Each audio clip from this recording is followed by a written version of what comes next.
Order of Light presents a new era of contact, UFO sightings and strange anomalies, secret space programs and off-world adventures, advanced technologies and new discoveries, extraterrestrial abductions and contactees.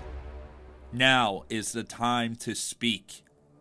As we explore the unknown, the uncertain, and unseen, we are the disclosure, and these are those stories. Hello, everyone. Welcome back to We Are the Disclosure. Today, we have a very special guest. He is a researcher and a writer when it comes to terraforming and ancient rock formations. Jock Doubleday, how are you doing, brother? Welcome to the channel. So glad to have you here. And everyone that's watching this right now, you are in for a treat tonight. How are you doing, brother? Well, you and I just talked for about half an hour, so I'm doing really good because your energy is off the charts, man. Yeah, and oh man, I wish I could leave everything in that we're talking about backstage, but I'll tell you what, Jacques is one of those individuals that has a really remarkable background. And unlike a lot of people that you hear in the disclosure community talking about this or that, this guy, such as myself, we've actually been around the world. We've actually been to these sites. We've actually studied these ancient terraforming and rock carvings and intelligently designed structures that most of you may see pictures and films about in movies and television series. But Jock and I, we've been to these locations. We've touched them. We felt them. We got to see how these great structures and megaliths around the world, known and unknown, has really transformed who we are. And Jock and I, we don't have all the answers. We just have the information to present to you. And the information we've collected through years of research is that there's something else going on that we're not being filled in on. And with that being said, Jock, so glad to have you here. And we would love to hear for all of those out there that don't know who Jock Doubleday is. Please fill us in a little bit of your background and how you got into all this. And we would just love to hear more of you.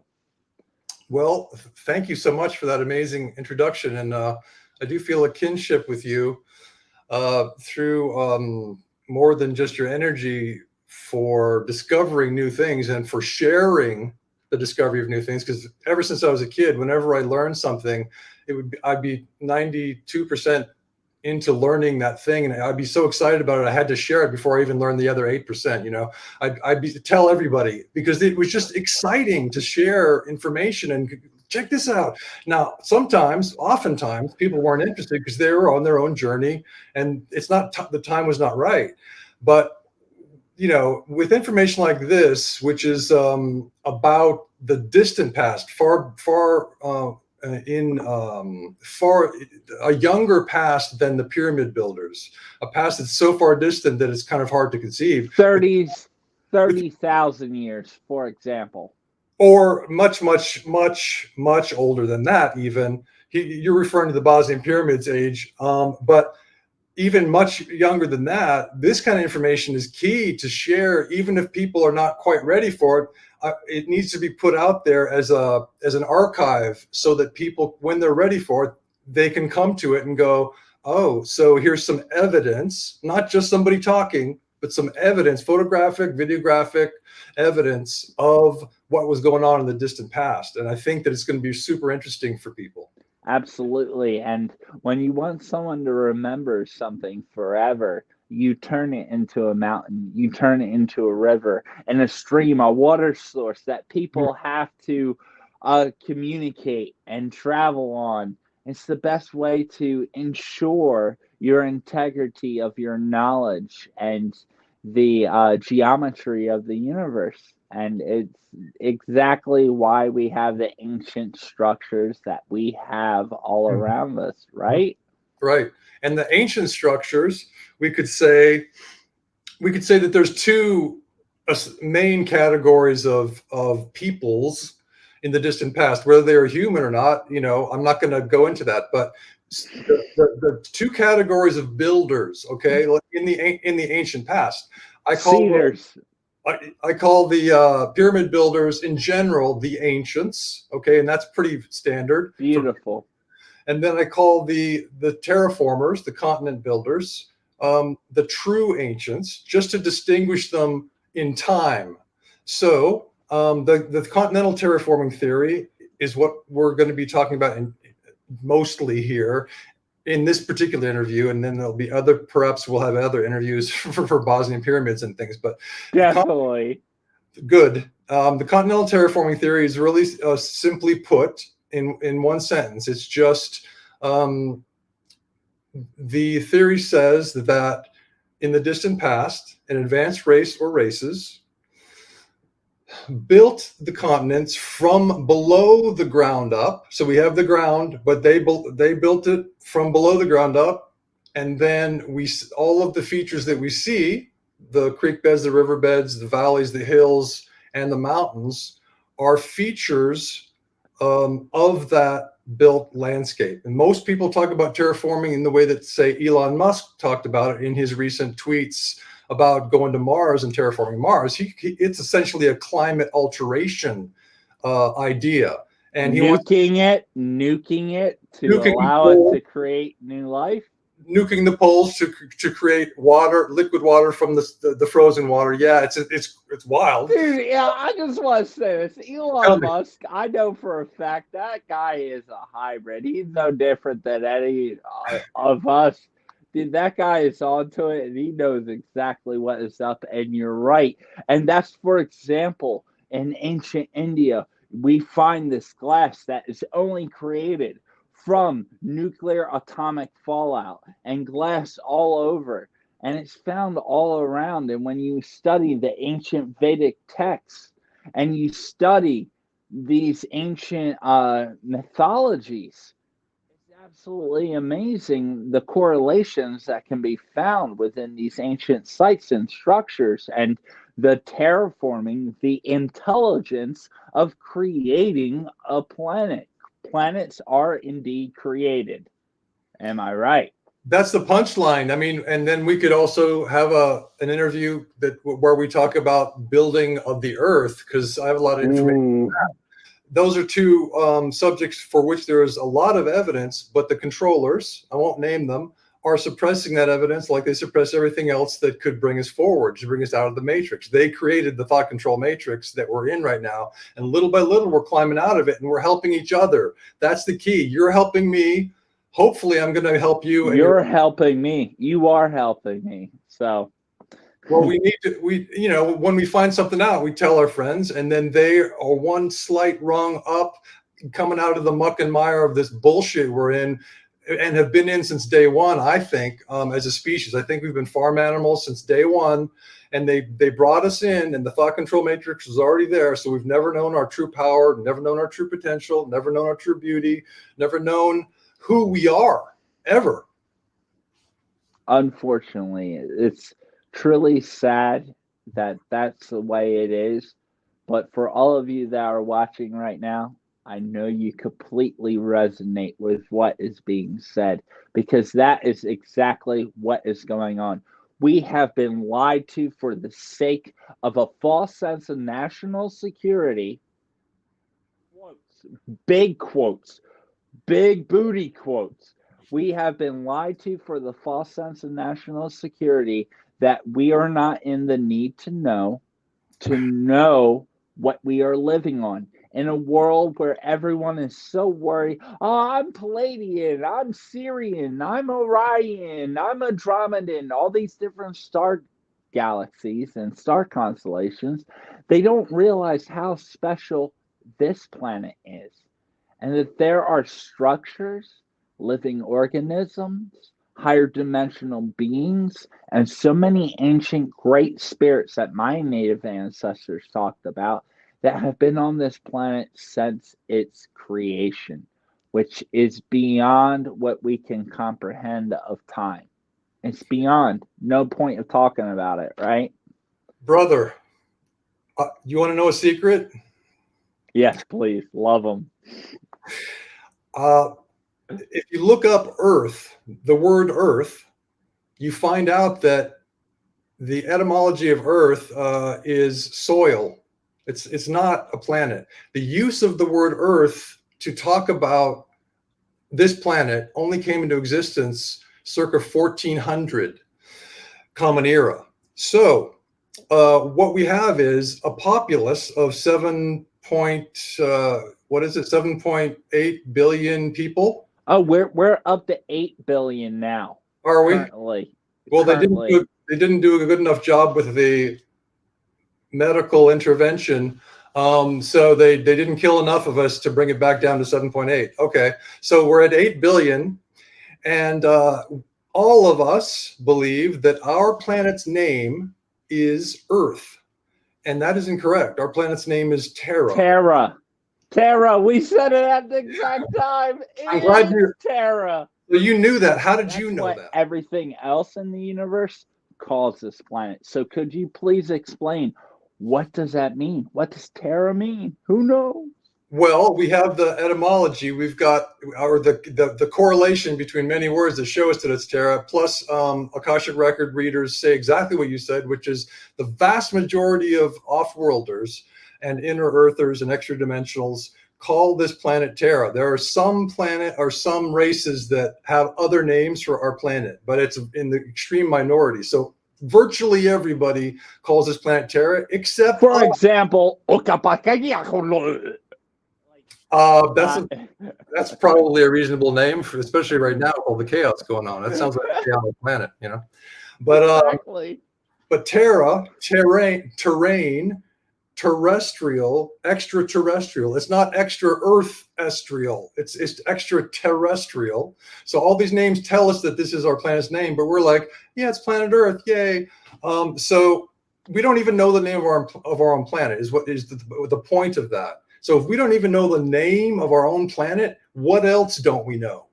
How could we possibly understand how this planet was formed when we don't even understand what the rest of the universe calls it and why it's called that? Yeah, exactly. So so the thought control matrix comes in strongly at every point. Whenever you're talking about anything, the thought control matrix has already altered or created a language that will be an obstruction to our understanding of what the subject is. So it's like to climb out of the matrix that was created for us thousands of years ago, when we were first created. It's really hard. So with a smile, we're just going to try to do our best to talk about built continents, which sounds crazy because we're in the thought control matrix. We're deep in it. Yeah. And it's not crazy. Like, there's a lot of species out there that people, especially my followers, they're familiar with. Let's talk about the ancient Lani from the Lyra star constellation, which we here on Earth, we call the man system. Why do you think we call it the man system? Is it, why do we call us humans? Why do we call Terra and terraforming Terra, Earth forming, intelligently designed? Even for all the religious folk out there, you have it in your books. There was multiple beings that were involved, plural. God was never referred to as a singular. If you read Genesis, the early book, which is actually a Sumerian Anunnaki book that was re-spoken in later times and written down by a few people that had no idea what was actually going on. Let's call it for what it is. When they were saying the gods, and you can pick up King James Version, New Living Translation, any version you find, you will find that the gods are plural. The gods, they made us. They will say, quote unquote, They made us in their, Yep. plural, Yep. own image. Right. It's And all plural. Hebrew scholar Moro Bilino, Biglino, he's a scholar of Masoretic Hebrew. So he was asked by the Vatican, he worked for the Vatican Publishing House for 10 years, the official publishing house of the Vatican. And after 10 years, they said, hey, make a word for word translation of this Bible, this Hebrew Bible. And he said, okay. So he started to do it. And what he found was Elohim, it is not only a plural form, but irrespective of whether it's a plural form or not, it means many people, period. It does not mean God. It does not mean one deity, one person. It means many people. So because people say, oh, it's a plural form, that meant the Trinity. No, it means many people. And the plural form also gives us a clue. So he has this series called The Unexpected Bible, so you guys can find that. He's amazing. He just goes on and on. He's a smart dude. He got fired for finding spaceships and ETs in the Bible. What you can't talk about, Ezekiel. Same reason I was kicked out of my church and called a demon, because I had an encounter with an extraterrestrial after being an ordained pastor, reading, believing in the stories in this book. That's the way they take it, unfortunately. And Right. as you're saying with the Elohim and what's going on, it's the creation of many, not just some.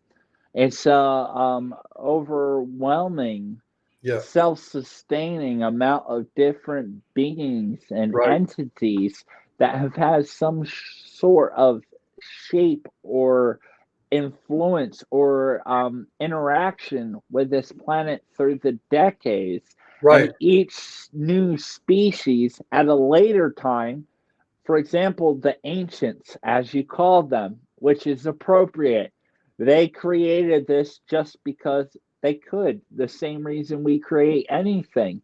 They could create a planet. Oh, look at this little blue dot we put in the universe, right? And then you had other beings come along thousands of years later, and they're like, oh, this little thing that was created, we can go on there and put our bacteria on there. Yeah. And then millions of years later, 22 different species said, oh, look, we can create a new kind of livestock, a new sort of genetic time capsule to and store on this planet. And not only that, we can use them to harvest minerals and monatomic gold and other elements for us, so we don't have to do the work anymore. Right. Arubas. Right.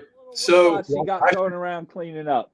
I got so many things to say about what you just said, but the last thing you said about harvesting the monatomic gold, I think what happened is, see, for the for the Who Built the Earth book, I had to solve the problem of gold, because if the Earth was built, why did they put gold into it for somebody to later come and harvest? If gold is so valuable, no one would stick gold under the planet's surface for someone to later go, hey, let's go make a genetic hybrid with a natural hominid, make him a slave, have him dig this stuff out. It doesn't make any sense. So I had to figure it out. And my research leads me to this. Gold, well, Tesla said all crystals, that crystalline material is a life form. It grows. It's alive. It's alive. It's living. Gold is leafing through the earth. That's why it's in a vein. It's not just in a vein for no reason. It's growing through the earth on a matrix. It's always with a matrix. So it's growing in a certain, just like a plant needs soil, the gold needs a matrix. And so all these beautiful minerals we see, they're always done in some kind of quartz matrix or some other matrix.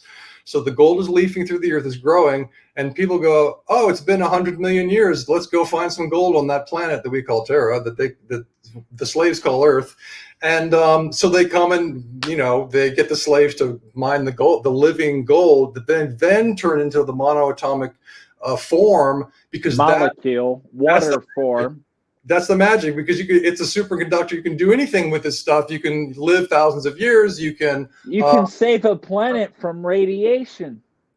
You can levitate in the atmosphere. It's a magic form of gold, and David Hudson has done so much work on this.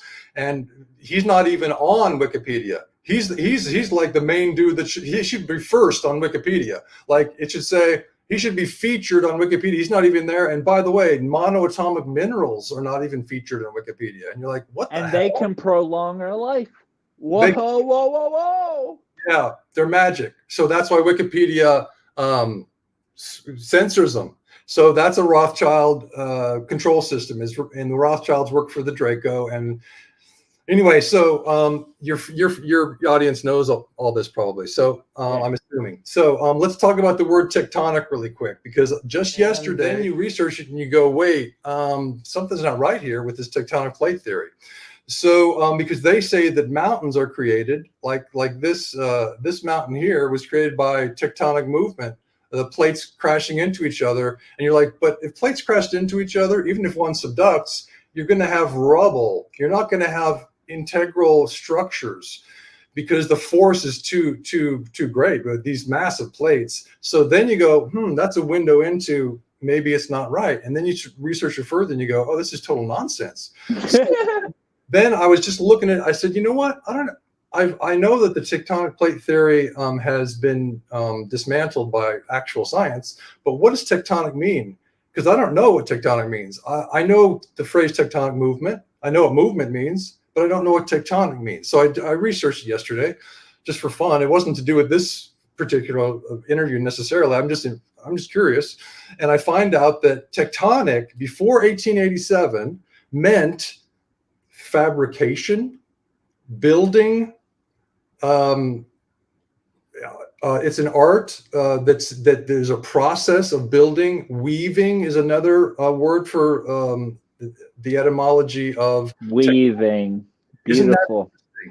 And then you go, wait, what happened in 1887? Well, they just changed the word. They just changed the meaning of the word. And they said, from now on, somebody said this, from now on, tectonic is going to mean of or pertaining to the structure of the earth. So they took away the builder, the builders, the craftsmen, the craftswomen, the weavers, the fabricators, and they just said it's talking about the structure of the earth.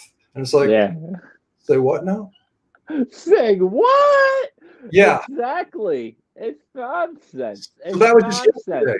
That was just yesterday that I found that. I'm like, I got to start the show with this. I mean, it's been 25 minutes we were in, but I wanted to start the show with this word tectonic, and go, it totally changed. It goes back to the tectonic, terra. You see a constant trend of te, amate, I could keep going. Yep. It's older, and these sounds that come out of our mouths are nothing more but frequency and vibration, which is the exact technology and tool to do all of this amazing stuff. Long story short. Technology, tech. Is that a coincidence? Technology, terra, terraforming.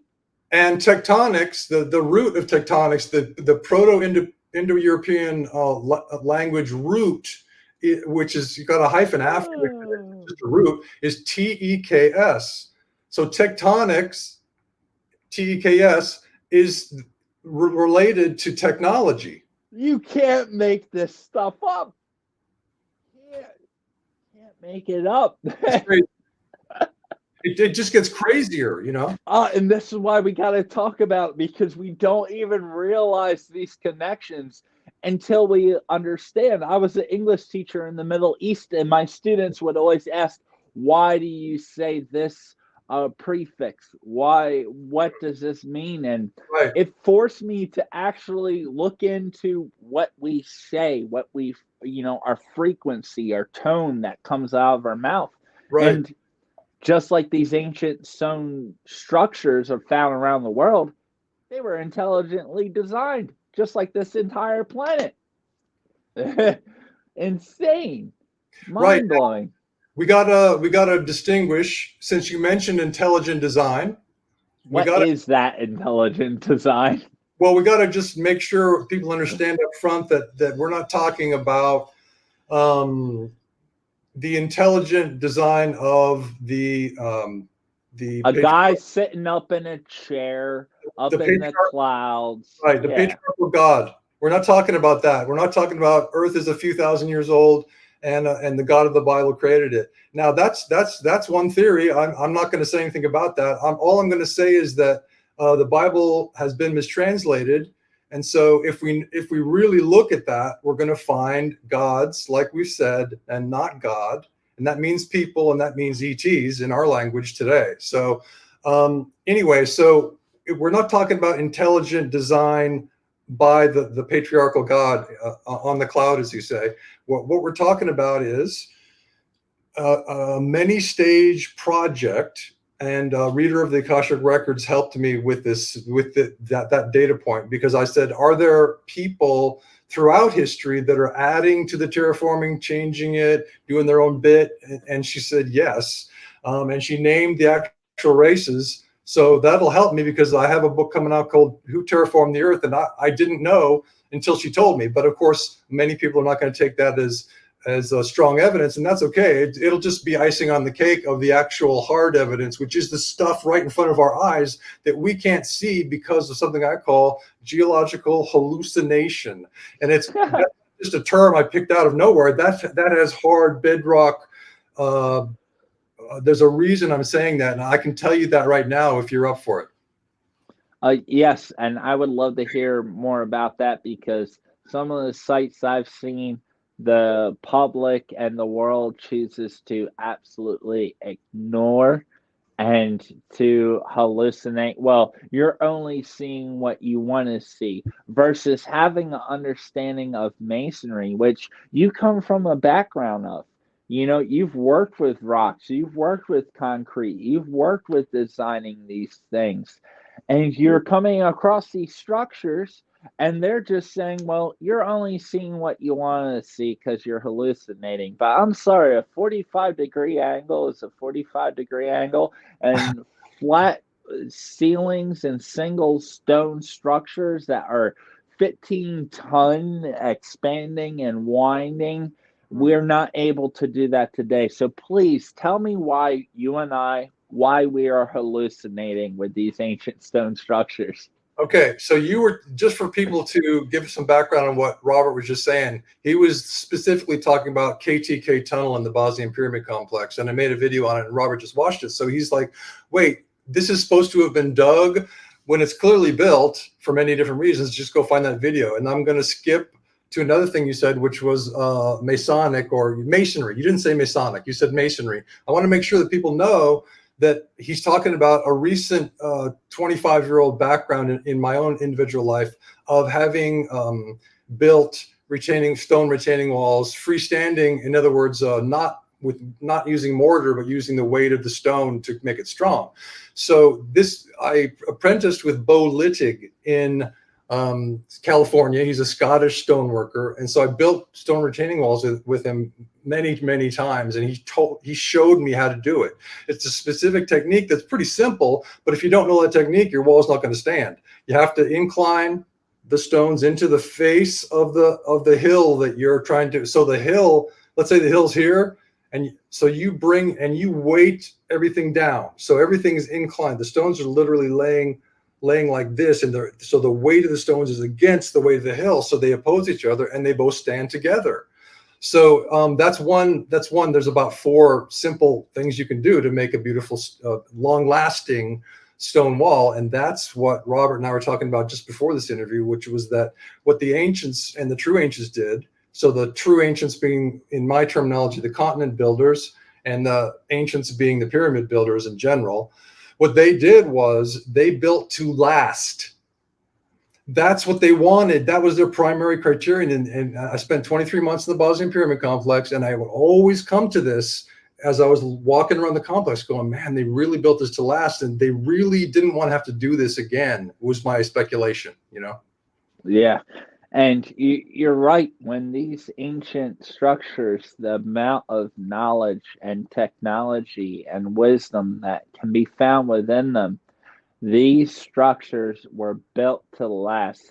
There's no modern day structure that will last as long as the ones that the ancient builders have created. We'll Right. never be able to do it again because we lack the knowledge and information on it. We've lost it. It's always been there, but we're just now rediscovering it, and we still don't understand the complexity of this issue, that there are beings out there that are capable of making many different things. And sometimes they occur naturally. They do, right? Well, the viewer, the listener might want to see some photos, and I think we'll try to get to those in a few minutes. But first, I want to talk about geological hallucination. We have photos of 3 lines of evidence that creek beds and riverbeds, and therefore hills, because creek beds and riverbeds are the foundations of hills, were built in the distant past. So the 3 lines of evidence are straight line seams that go through many different layers of sedimentary material.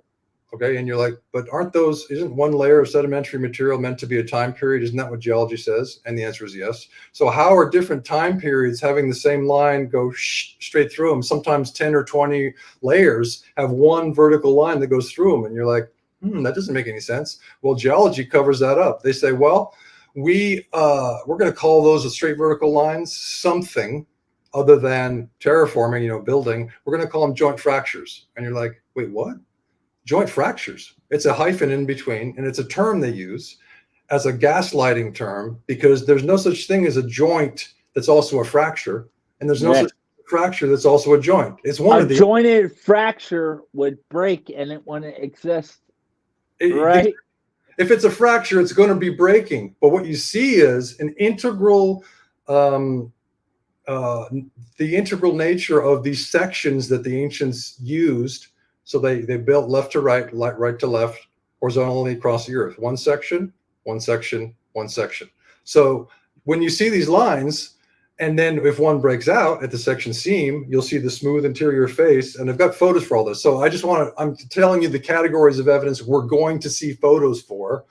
And so you've got the straight vertical lines that are, I call seams, to oppose the joint fracture gaslighting bullshit that academia wants to foist on us. It's total nonsense.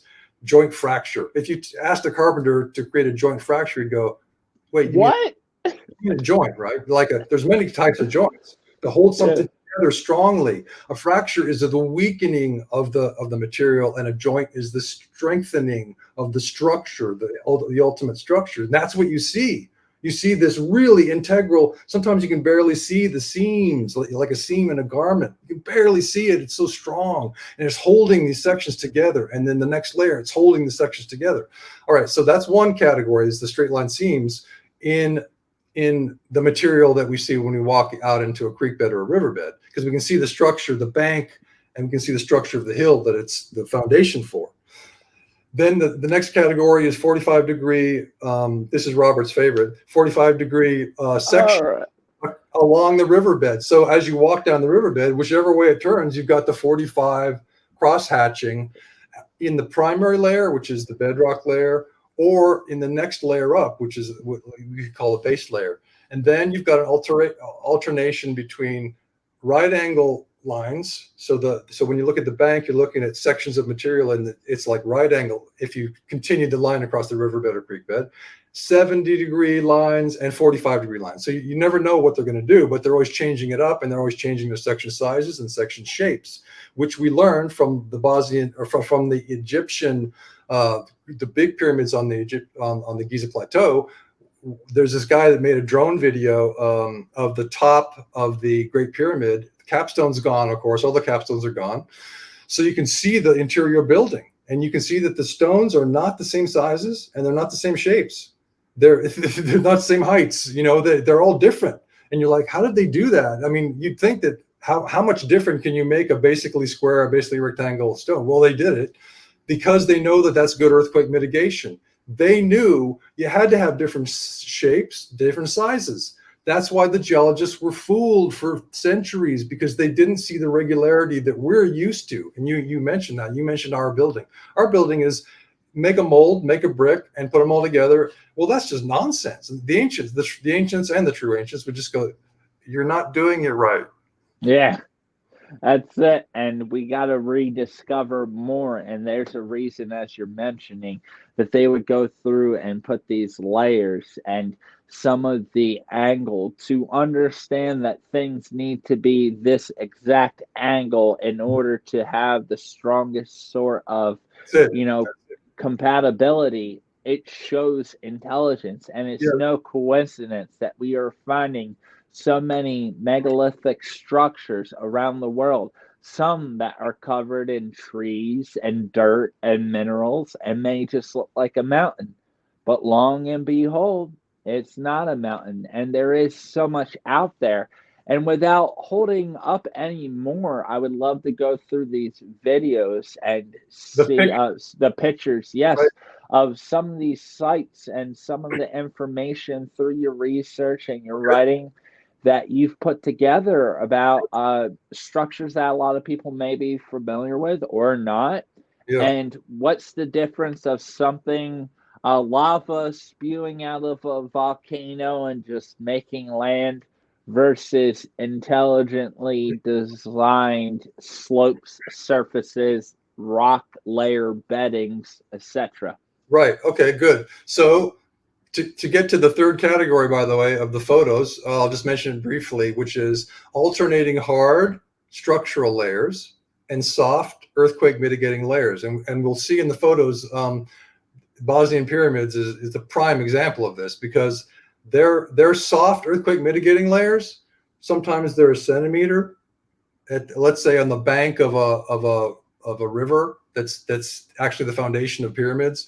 On the bank, you'll start to see these really thin, soft earthquake mitigating layers. They didn't want to put them in the middle, in the deep part of the water because the water action would take out these soft earthquake mitigating layers. So they just did baked adhered layers up to a certain point, and then at that certain point, they a few yards up, a few meters up, they started to put really thin layers that could be protected by the hard structural layers enough that the water wouldn't just whip them out. Because once you take out the earthquake mitigating layers, then the hard structural layers fall and your riverbed is destroyed, and that's your foundation for your pyramids and hills. So they did really thin, really thin. But then as you get up further, pretty soon, within a few feet, you've got massive, like a meter, 2 meters of soft earthquake mitigating clay as the way to make sure that earthquakes don't destroy the riverbed.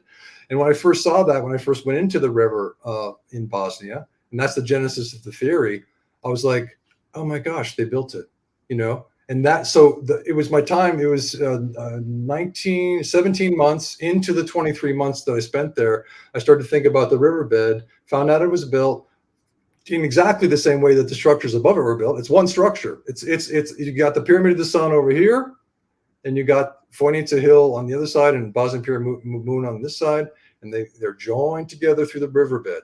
So the ancients who built that beautiful natural looking pyramid complex is natural to us because it's not built in the same way as the Giza Plateau pyramids, or the Mexican pyramids. It's made of clay, and stones that aren't similar sizes at all.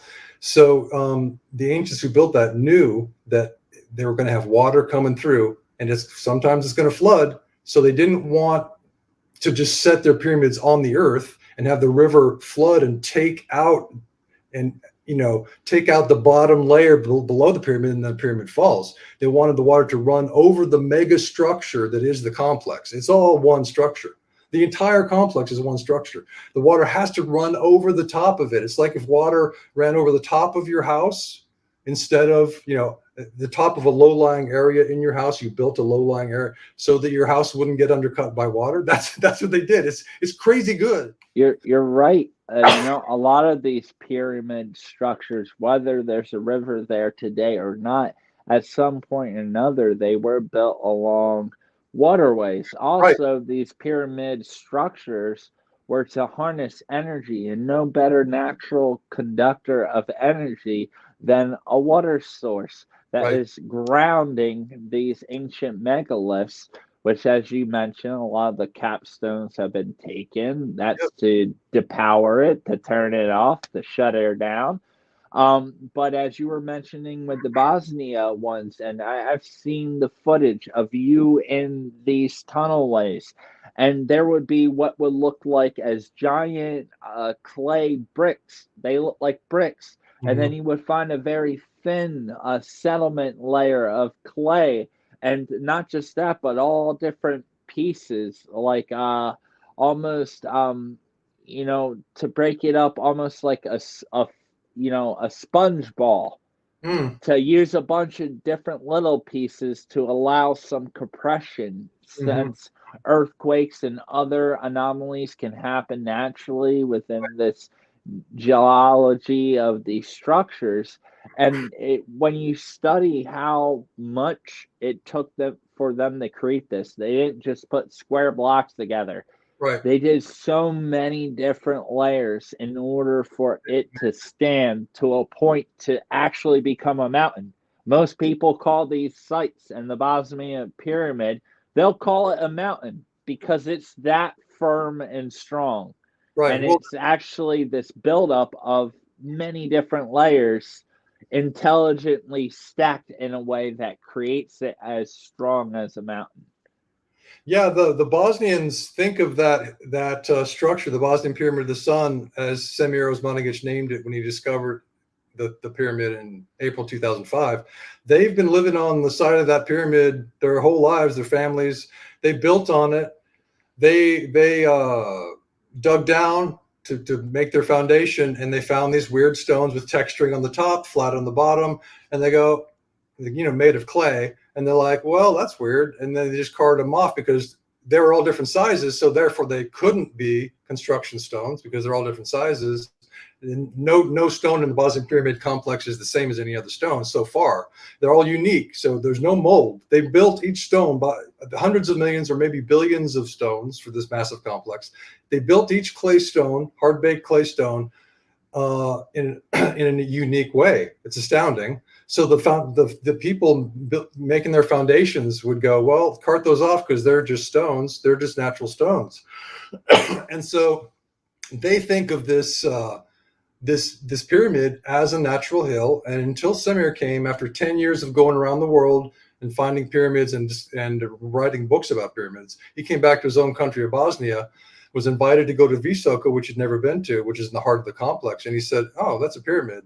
He saw the north face, which had the Pyramid of the Sun has the most accurate northern facing side of any to cosmic north of any pyramid on the planet. It's 12 times more accurate than the Great Pyramid on the Giza Plateau. And it's much bigger. You could probably fit 7 or 8 Great Pyramids in the Bosnian Pyramid of the Sun. It's massive.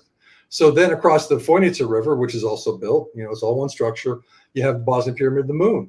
And that's the second largest pyramid on the planet. So Samir is discovering these amazing things that he's carbon dated at 34,000 years, plus or minus a couple hundred years. And so that was the genesis of the theory, as I said. So let's look at some photos. We've got the 3 categories of evidence: the straight line seams, the 45-degree angle construction in riverbeds and creek beds on 3 continents that I've explored. So we've got photos from 3 continents of the 45-degree angle. Then we've got the soft earthquake mitigating layer alternating with the hard baked claystone layer. So let's see if we can get some photos. Yes. So now we are going to go through some amazing photographs and information, and Jock is going to go over. So it's one thing for us to talk about these things, but we want to show all of you that there's a lot more going on to these ancient megaliths and geology sites and what we view as Natra Terra, this terraforming, this all the TEs that there are out there. And we're going to go through these pictures, and Jacques is going to give a little bit of information for each one. So let's get it going. Here we go. There we are. All right, so this is Wadi Rum in Jordan, and we're going to get to Petra too, which is even more clear than this. And I'm just doing a little comedy because I'm a playwright and a screenwriter. So I just had a conversation between a student and a professor, and the student is saying in class, he's saying, those vertical straight line seams that transverse sedimentary layers in Wadi Rum, Petra, and he's going to say some other sites. And the professor says, shut up, sit down, and take the test. Because geology does not want you to look at the straight line seams. They want you to call those joint fractures. And you can see so many straight line seams all those layers in that structure are supposed to be different time periods, and yet you have massively long, tall, straight line seams through many, many, many different layers. How's nature doing that? Well, nature's not doing that. Exactly. And there's more going on with all of that. It does naturally happen. Another great example, right? Right here, Petra. Yep. That's the same dealio. Well, how is that shaded, really strongly shaded line on the right, that vertical line? How is that going through so many layers of what they call sedimentary sandstone when every single layer is supposed to be a different time period? Yeah, and vertically. That's the point. Yeah, you have your horizontal stones, but look at your vertical lines.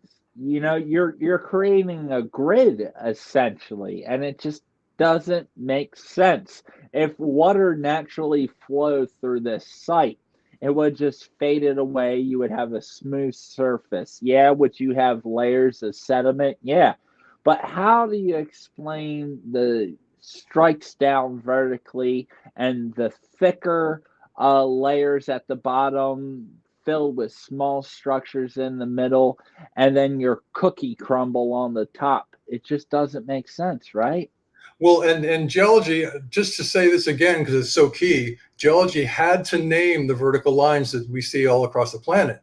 So they said they're joint fractures. Now, or water runoff is, what they dismiss that as. Now, the word fracture tells us that this should be breaking apart, but I call these seams because it's clearly not breaking apart. It's integral. It's being held together. Somehow the ancients, or the true ancients in this case, who built the continents, figured out a way to build a cake so that on the right you have this layer cake, this thin layer cake that goes up, all these different layers. And then they build the next section on the left, the middle sort of larger section, the larger width section. And that's a layer cake. And then they went to and then they somehow joined them after having built them next to each other. They joined them at the seams, at the section faces. And you're like, how would they have done that? Because we don't necessarily have we probably have the technology, but not the know-how to do that. I think it was probably sonic technology where they reheated the sections that they had put up next to each other, and then they melted a bit into each other. I have no idea, but that's just a theory. No, do. I gotta call this out. Okay. Think of how we make fabrics and micro materials. I grew up very close to a DuPont plant where they are creating polycarbons and things of this nature, parachutes. And think of how we make the strongest materials. It's by an interwoven layering of materials. Look at our t-shirts, how you can take a bunch of thin, soft cotton that you could blow away, and you can turn cotton into something so soft and smooth all over us. It's the same woven structures that we find in these natural anomalies, or unnatural, intelligently designed, however we look at it. It's amazing that these poly mixes and how we create fabrics and very strong materials, including Kevlar, bulletproof vests. Think about the layering structure that makes a bullet be able to stop, and how, if you apply these technologies and physics to mountains like you have right behind you, to structures and pyramids around the world, how it would make it indestructible. What are your thoughts on that? Well, geologists, if you go into geology as a student, and you get to listen to the geology teacher talk, then he or she will say that everything that you see on the earth just happened. They always say it formed. So somehow all these things are forming, and then the student goes, oh, okay, it just formed. So somehow nature is so amazing, that it formed vertical lines through 40 or 30 different time periods in quotes. And so somehow nature did that. It must be a crack. Well, why isn't it? They don't get to ask the right questions. So in other words, the thought control matrix comes down hard in the earth sciences. So Yeah. the students have no chance. They're just like, if you want an A, you have to call them a joint fracture. You cannot call them a seam that's like a seam in a garment. And always in my videos, I say it's like a seam in a garment. And now you're talking about it is. You know? It is. It absolutely is. So let's keep going to show people what. Yeah. Let's get it going. Tell Let's us get it about going. this. What the heck, man? Look at this. You gotta be kidding me. So geology would say, oh, that's just a joint fracture. That's the only way they can explain that. And it's not an explanation, since joint fracture doesn't mean anything. It's just some words put next to each other with a hyphen in between, you know? Yeah, this is deliberate. So if Petra was built, then we know what the distinction is between ancients and true ancients, because if this sandstone, quotes, if this concrete material that we call sandstone comprises different sections of a massive landscape of, quote, sandstone, then the features of Petra that tourists are attracted to, well, they just walk past that vertical line. They don't care about the continents being built. What they want to see is the carvings in the continental material. Not the layers itself. Right. They want to see some other race. They think of it as people. Who knows? Humans. I don't know. That came later, the ancients. So the continental builders were the true ancients. Then the Petra, what we call Petra, engineers, carvers, they carved or laser cut or whatever they did. They created that artistic facade. And people call it a city. It's like, it's not a city. It's like a Western town facade movie set. It's not. No one would live there. It's just a facade. All of these things are facades. I mean, there's some caves. Exactly. You know? So let's carve this massive thing and then leave no trace and no message about why we did it. But millions of tourists are going there. Let's see some more straight line seams in what geology calls sedimentary sandstone. How do you explain these vertical? They're not perfectly right angle, but look at those lines. Look at them. Would you call those fractures or seams? Seams, bro, to hold it all together, not fractures. The scientific community don't have any idea what they're talking about. Those are seams, bro. And so we get confused as tourists because we see the door and we're like, hey, let's stand next to the door. We'll get a photo op. What a cool door. Someone made a door in this, and no one's looking at the material because it's like, oh, there's a whole bunch. Look at the seams. Yeah. So the tourists miss what to me is the most amazing part of it. I mean, I guess they're both amazing, but someone built the continents. That sounds crazy, but clearly this is section material. How far does the sectioning go? Does it go miles? Just like the tectonic plates, Terra plates. Right. The tech, the Proto-Indo-European language root, TEKS hyphen, technology, all these words that come from this, tectonic plates, and the changing of the meaning of the word tectonic to, oh, it's just referring to the structure of the earth. There's no builder. Well, there was a builder before 1887, and they changed the meaning of tectonic.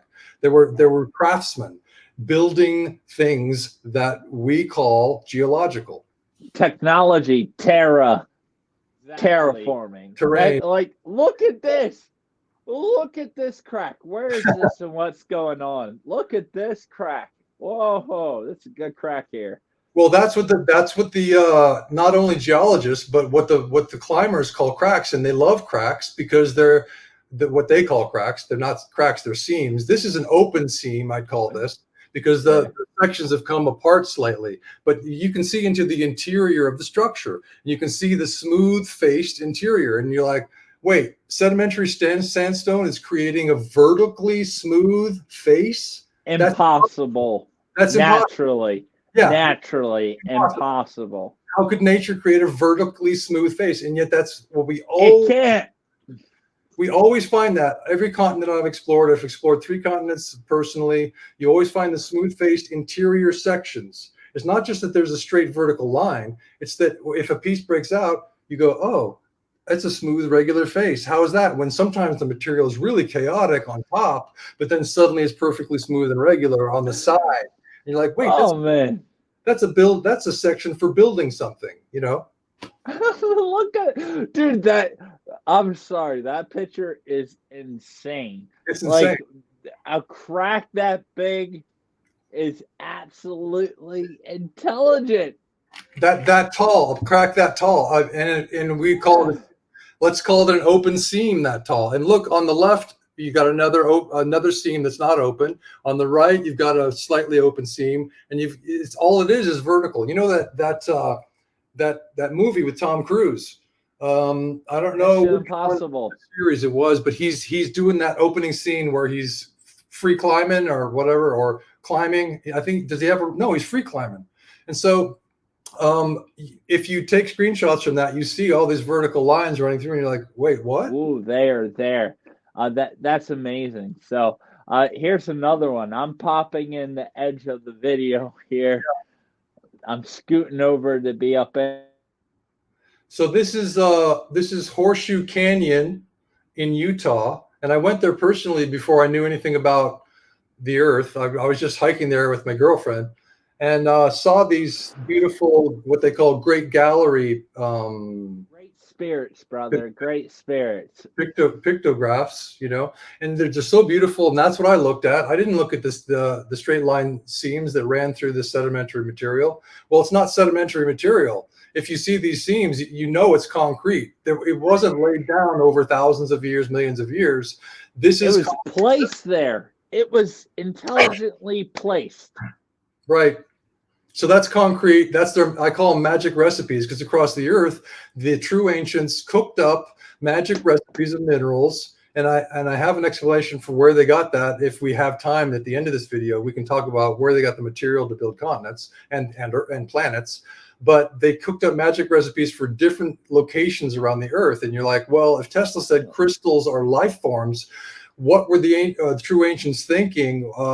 They're like, well, let's put this living mineral mix, this recipe, this magic recipe right here. Alchemy. And when we go, a planetary alchemy, that's a great word.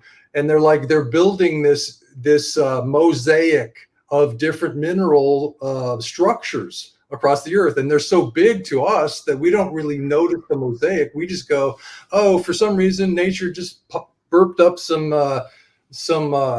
different recipe here, and they burped up some different, and there was tectonic uplift and all this stuff. And you're like, well, that's one way to look at it, because, you know, we don't have, we're in a state of hypnosis from academia telling us over and over and over again that we're the first advanced race. And if we're the first advanced race in the universe, there's no life on any other planet. Then, since we didn't build the continents must have come into existence through natural forces. So that's they're setting us up. And hey, I just want to call this out. I know I'm going through. I got the background, see, but my ancient ancestors. All right, there's a reason we carved these pictographs on the sections of terraforming that we chose to carve these pictures on.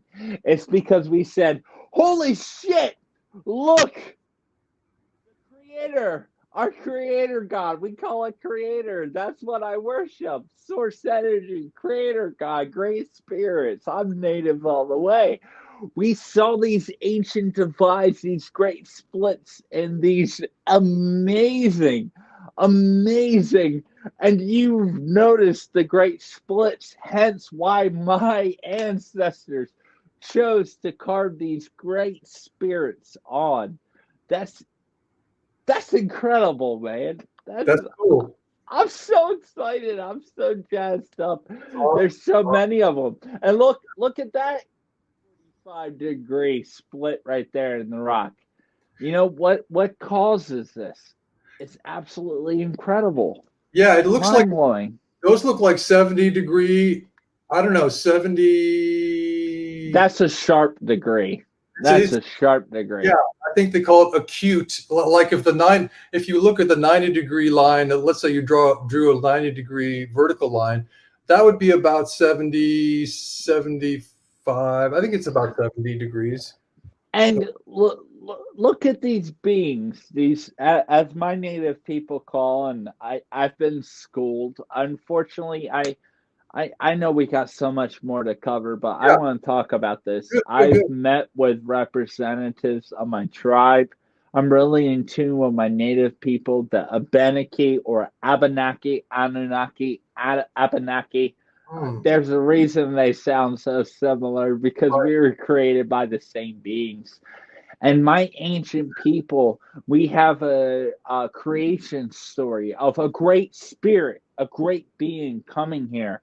And when it fell dead, its arms and its legs became the oceans, it became the mountains, it became it don't matter where you come from, we all have the same amazing creation history.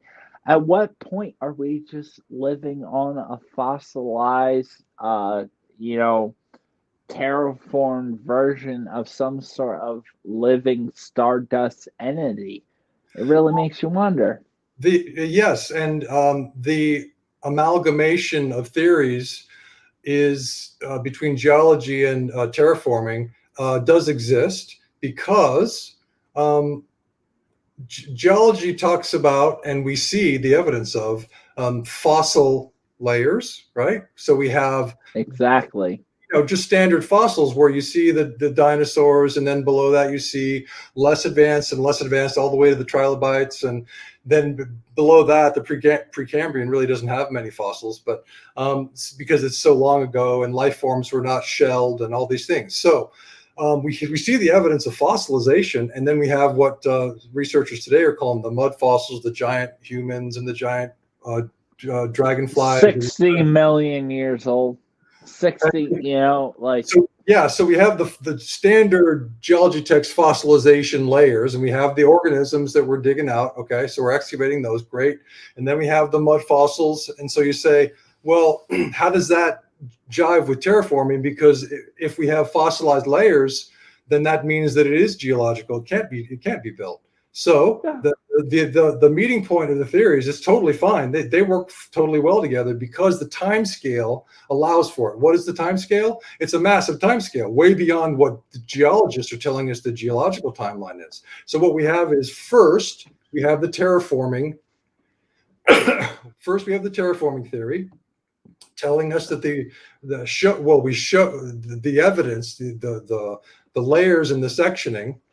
So the evidence of the terraforming theory is shown to us when we open our eyes and look and get out of the geological hallucination, and then but we don't realize how old that is. It's so old that it much predates anything geological. How did things get fossilized on a continent that was built? Because there'd be no soil to fossilize them, and there'd be no minerals floating around. Well, time had to occur, great spans of time. The terraformed features of our planet slowly eroded, just like they are today, and the granular minerals would bring themselves. The rainwater would bring the minerals into little shallow depressions or deep depressions, and animals would get fossilized over time. The minerals would keep coming in, and it's all concrete. It's granular degradation, from the concrete continents. So then that allows for the fossilization we have. But the time scale, I mean, the amount of time that had to occur from the building of the continents to geological layers with fossils in them was massive, because it had to degrade, it had to decompose. So then you have the mud fossils, which are a mystery. But all that mineral material, I believe, must have come from the decomposed continents of the true ancients. Exactly. Which I just want to point out what you just said. My Abenaki in French, Abenaki, all right? My native tribe. Right. Creation story, which is a little different but very similar to many other ancient tribes that were long before the Bible was written, etc. It's important to point out, the ancient tribes around the world, this is their philosophy. This is their belief that this is, a living organism, Gaia, Hmm. Mother Earth, Terra. Well, that's another point, because we know that Tesla said that the crystals are living, as mentioned earlier. So then we have, no matter who built it or whether it was geological, if it's artificial or natural, it doesn't matter. Gaia or Terra is alive because minerals compose the earth, and so minerals are life forms, as Tesla told us. So it has its consciousness, and the building of the consciousness, if the terraforming theory is correct, then the building of the planet is the building of the consciousness, or the structuring of the consciousness. Same structuring. It is. And Before we go on to more pictures, I've been to sites of my ancient structures. This alien head with antennas, this is found underwater, near a very sacred rock that I'm not even choosing to show the petroglyphs of, because it's very sacred to my people and I respect their privacy to Right. this ancient knowledge. But here's some others. These ancient stone, this is coming from Bellows Falls, Vermont, New England. This is my ancestors that I communicate with. And Yeah. I went to this site and I communicated with them. Oh, they told me exactly what these great ancient spirits are. These ant people, these dimensional beings. Right. They're there. And look, oh, you see that degree in that crack, bro. Now, here's the thing with this story, Jock. With this site, there was literally thousands of these petroglyphs. The white man came over, decided, well, we're going to build a dam. And in doing so, we need to build bridges. So we're just going to explode rocks and bury all my ancient ancestors' things. You see how the rocks are covering the faces? Underneath of that, there's more of my people's petroglyphs, which unfortunately, anyone that don't have my ancestor memories, they won't know what's under those rocks. But I most certainly do. And as you can see there, me carved in there, and these rocks facing west. And they painted it with yellow highlighting so people could see it. I had to walk down the side of a cliff to get to this location. People have no idea how hard and how much bravery and soul consciousness it took to get to this site that you see me standing in. Well, the ant people took the Hopi down before a great cataclysm and saved them. So we know that from what academia calls legend, but is actually just the story, the history that they carry on orally in the Hopi. The Hopi people have. So we have the ant people as our caretakers, right? And that's good. So they're a benevolent race. They're carved by the people on this basalt. It looks like basalt to me. Really, really, really hard stone or concrete that's next to the river. In other words, it's part of the riverbank. It's part of the construction. Yep, in my exactly. And so riverbank. These were created on a riverbank. Right. The West River.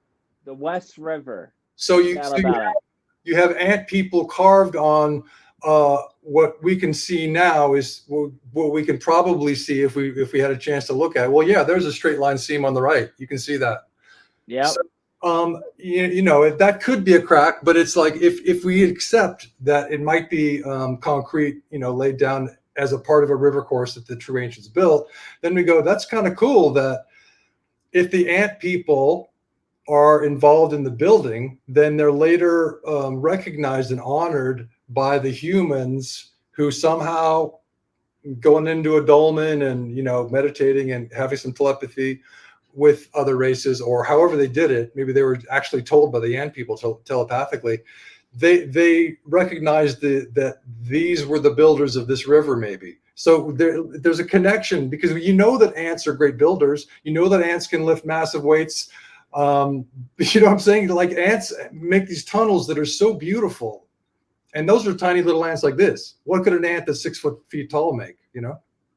Exactly. And what you mentioned in the same sites that you see these petroglyphs of my people. This one is underwater. You have to keep in mind, I was the fourth person in the world to see this petroglyph. Hmm. I've seen other things that I'm choosing not to share publicly because between my ancestors and I, it's meaningful to us, and I respect my ancestors and I respect my native culture, and I don't want the white man to come and destroy everything like they have through thousands of years. But what you see with these beings, what you're mentioning, what you're seeing right there, we built our burial mounds. That's where we buried our loved ones, are in these exact sites among these waterways, these rivers, which a lot of your research, even the picture you have behind you now, there's water there. There's a great connection to these megaliths that are created upon waterways, whether it's a waterways 2 million years ago, or it's a waterways now, or it dried up 30 years ago. It doesn't matter. And moving forward, Jacques, I want Good. to get into this because this will be a perfect segue into the Diablo Canyon, Okay. where these same kind of beings are drone, all around the world, from Aboriginal to South American to Mesopotamian, all over the world. So this one right here really fascinates me. That's Horseshoe Bend. We were in Horseshoe Canyon before. This is Horseshoe Bend. Everybody takes the same picture when they go there. So you just have endless pictures of the same thing. But then this one person took a really, really clear photo so that you can actually see the many, many, many straight line seams through the middle structure, and then some on the left too. But you can see that the seams go the same direction. Now, how, if these are cracks, if these are joint fractures, as geology is telling us, then how in the name of fill in the blank are the cracks all going the same direction? That makes no sense. It doesn't. It's freaking wild. Look at that. And I know a lot of people may not realize what they're looking at, Well, but understand the creation of it and the layers and the lines. It should all be the same thing. And the fact that each layer is completely different says something completely different. well, they've been told by their geology professor that everything they see that's vertical through this sedimentary stuff, quote sedimentary, is a fracture. So they're like, oh, that's just some fractures. It just so happens to go in the same direction, and then they go get a Coke at the nearby stand, and that's it. They because the question is never allowed to be asked. This is what geological hallucination is that because we have been told that we're the first advanced race in the universe, that life is only on planet Earth, and that's on NASA's website today. Go find the NASA's official site and look for life on Earth or life in the universe, and you'll find that page, and it says life has been found only on our planet, but we're still looking. And it's like so glib and so ridiculous. You're not looking. You're a front for the secret space program, one, and two. The universe is teeming with advanced races, not just life of bacteria and plants and other animals, but technologically advanced races that make our technology look like flint. Yeah, like a flint trying to start a fire where nothing, where so we know nothing, we know nothing. And we're if we are called an advanced race, well, we're not that advanced, and clearly we have many eons before us to advance to the level of many of the races that exist. Perhaps they're sitting in our room right now, but they're able to cloak, and they're all throughout the universe. They're just running around doing their things that they do, just like we do. We have agendas, they have their agendas. So they're living their lives. They're not necessarily fully concerned with us, but occasionally they'll come. If we enter their plan for their life, well, we need to go to Earth for some reason. Okay, so I need to go to Terra for some reason, not Earth.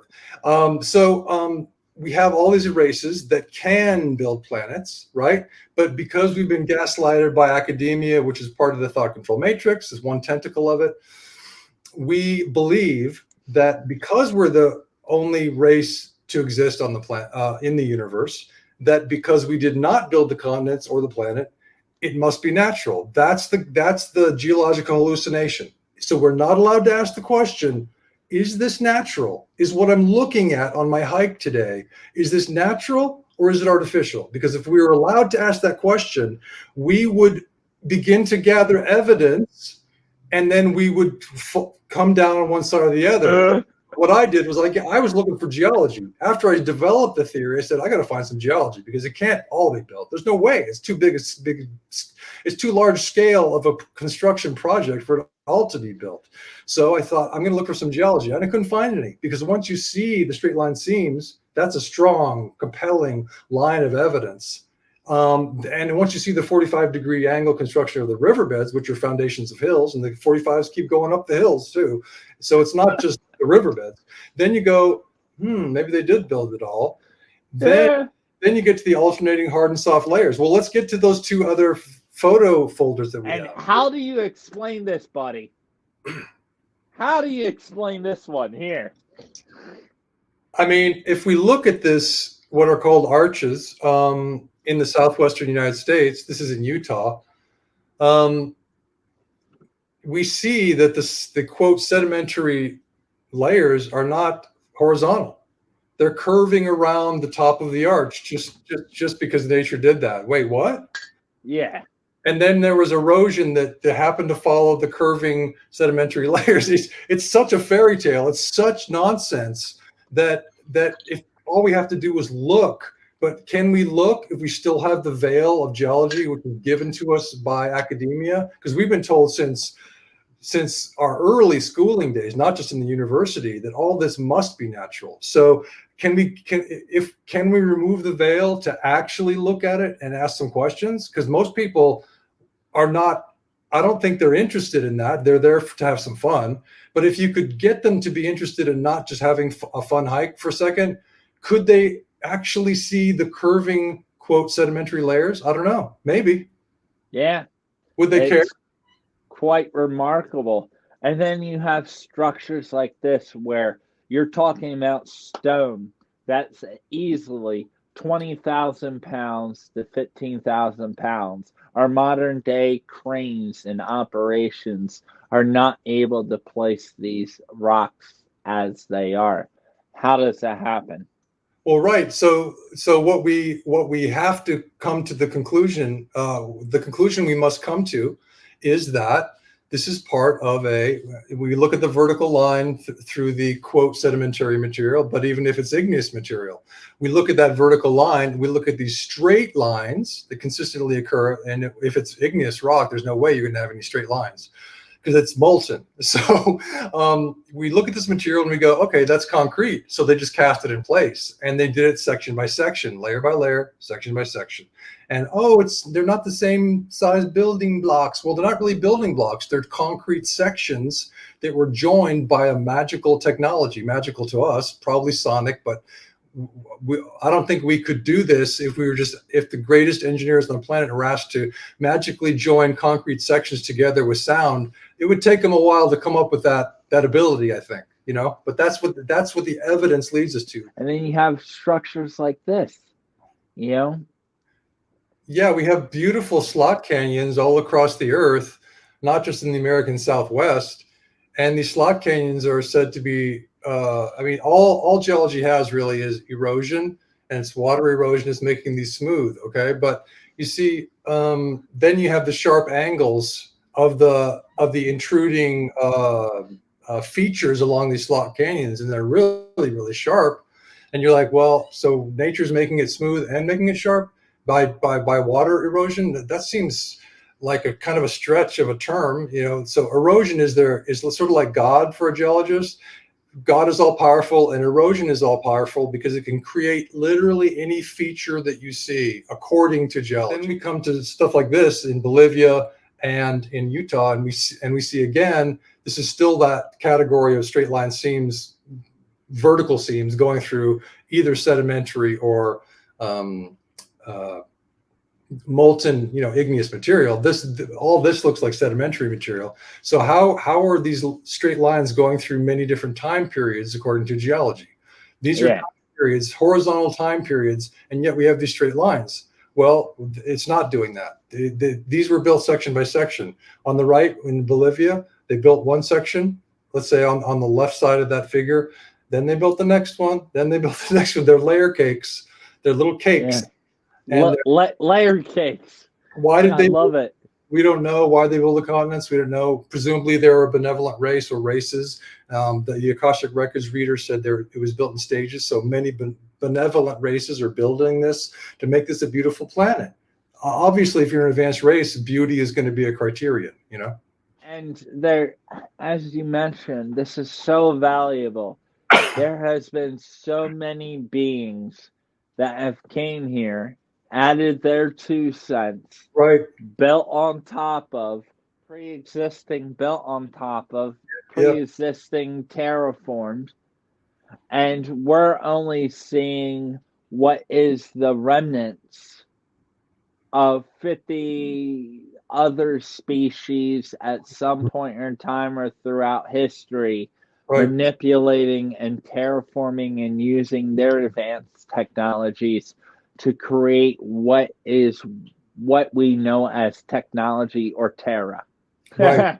I love calling it the same thing, Right. And I would suggest that all of these pyramids across the planet, all these pyramid complexes with the building blocks that they used, these were built by later races, the true ancients, as I call them, built the continents. Then the later races powdered the minerals in the locale they wanted to build the pyramid complex. And so the ancients who came after the true ancients, right, who built the pyramid, the ancients who built the pyramids powdered the continents, and they recast these blocks into concrete forms that would help them build these pyramids. So the idea that primitives are out there carving, hewing rock from quarries, natural rock from quarries, is totally nuts. That's not what happened. These are advanced structures. The pyramids are advanced structures. They're incredible machines. And Christopher Dunn was the guy who brought that up to our attention in his book's 20 years old, Giza Power Plant. So great one. They're machines. Thank you, Christopher Dunn. So this sophisticated races, not primitives, who are building these pyramids, and they would not have tried to cut blocks out of existing stone.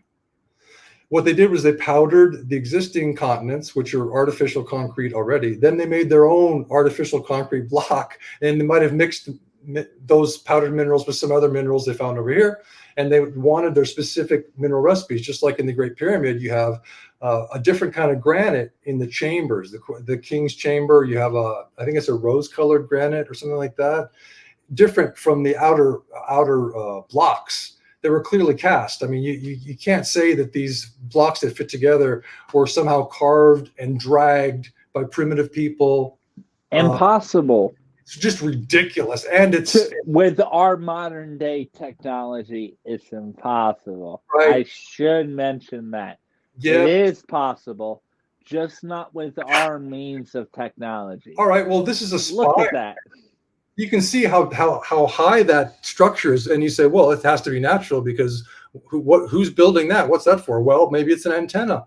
Maybe it's transmitting information. Maybe it's using scalar energy to help it transmit information to other antennas across the earth that the true ancients built, or that the ancients built. And pyramid complexes also are antennas. They're power grids. We call them power grids. There you go. And thank you again, Christopher Dunn. Now, this has a weird looking straight line, but not perfectly right angle straight line, vertical line through it, and it comes out in basically the center at the top. And you're like, wait, how did geology do that? If this is molten, how is geology creating that straight line? It doesn't make sense. There's no others around it. There should be a bunch of them. right? Right. And there, if it's sedimentary, how is geology creating that straight line? Because sedimentary material goes horizontal. So let's say this is molten, it's probably granite or something. It might be basalt or anyway. So, but it doesn't matter what the geologists call it in thought-controlled academia. What matters is that this material has a perfectly straight friggin' line through it. And then when we see inside the sections at the top, we see the smooth-faced interior. There's no way that an igneous rock is making a straight line with then another straight line horizontally with a smooth-faced interior between sections.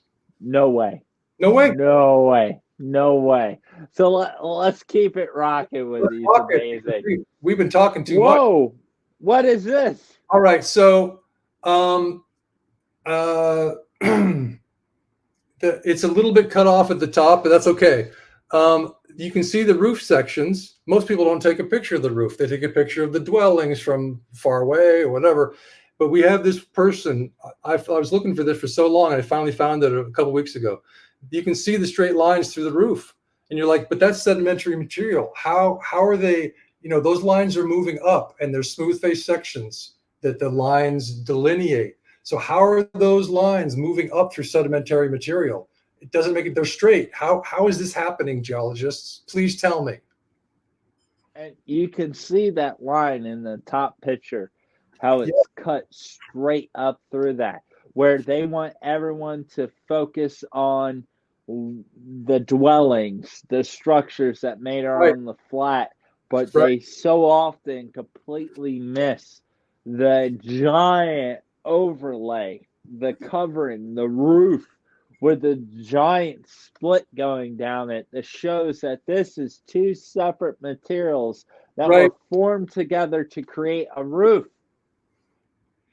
And imagine the amount of knowledge you would have to make sections that join together and then arched over, let's say, I don't know how much distance that is, but let's say a football field. Feet, yeah. I mean, it's 100 crazy. yards. And somehow it's arching and it's sectioned. It's not even one piece, and somehow it's diagonal on an angle 45. You gotta be kidding me. It's pretty crazy. Wow. Yeah, like anything that large should just fall out of the air. So whoever created this, the true ancients, I would suggest created this as part of the continental shaping. The advanced races who did this in stages do have a sense of beauty. They do have a sense of, let's create, I could imagine a contest between ancient races, true ancients, who said, I'm going to create my own artistic masterpiece over here. You do yours. Let's see who's is more beautiful. They're all going to be different. That's a great well. I think this is a good segue. Jacob's well. What's going on with this one? Whoa. The thought control matrix is always doing the same thing. So in academia, you'll learn about Jacob's well in Texas, and which I visited and did a long video on. And this is a screenshot from that video, I think. And so this is called a well.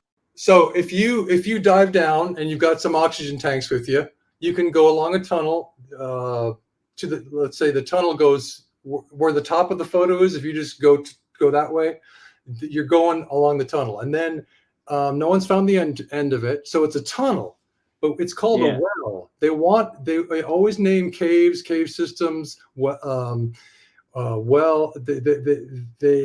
They use those words, cave system, well, to talk about tunnels, because they don't want you thinking about where the tunnels go. Yeah, where does, that's my question. What was it that created something so deep that they don't even know where it comes out?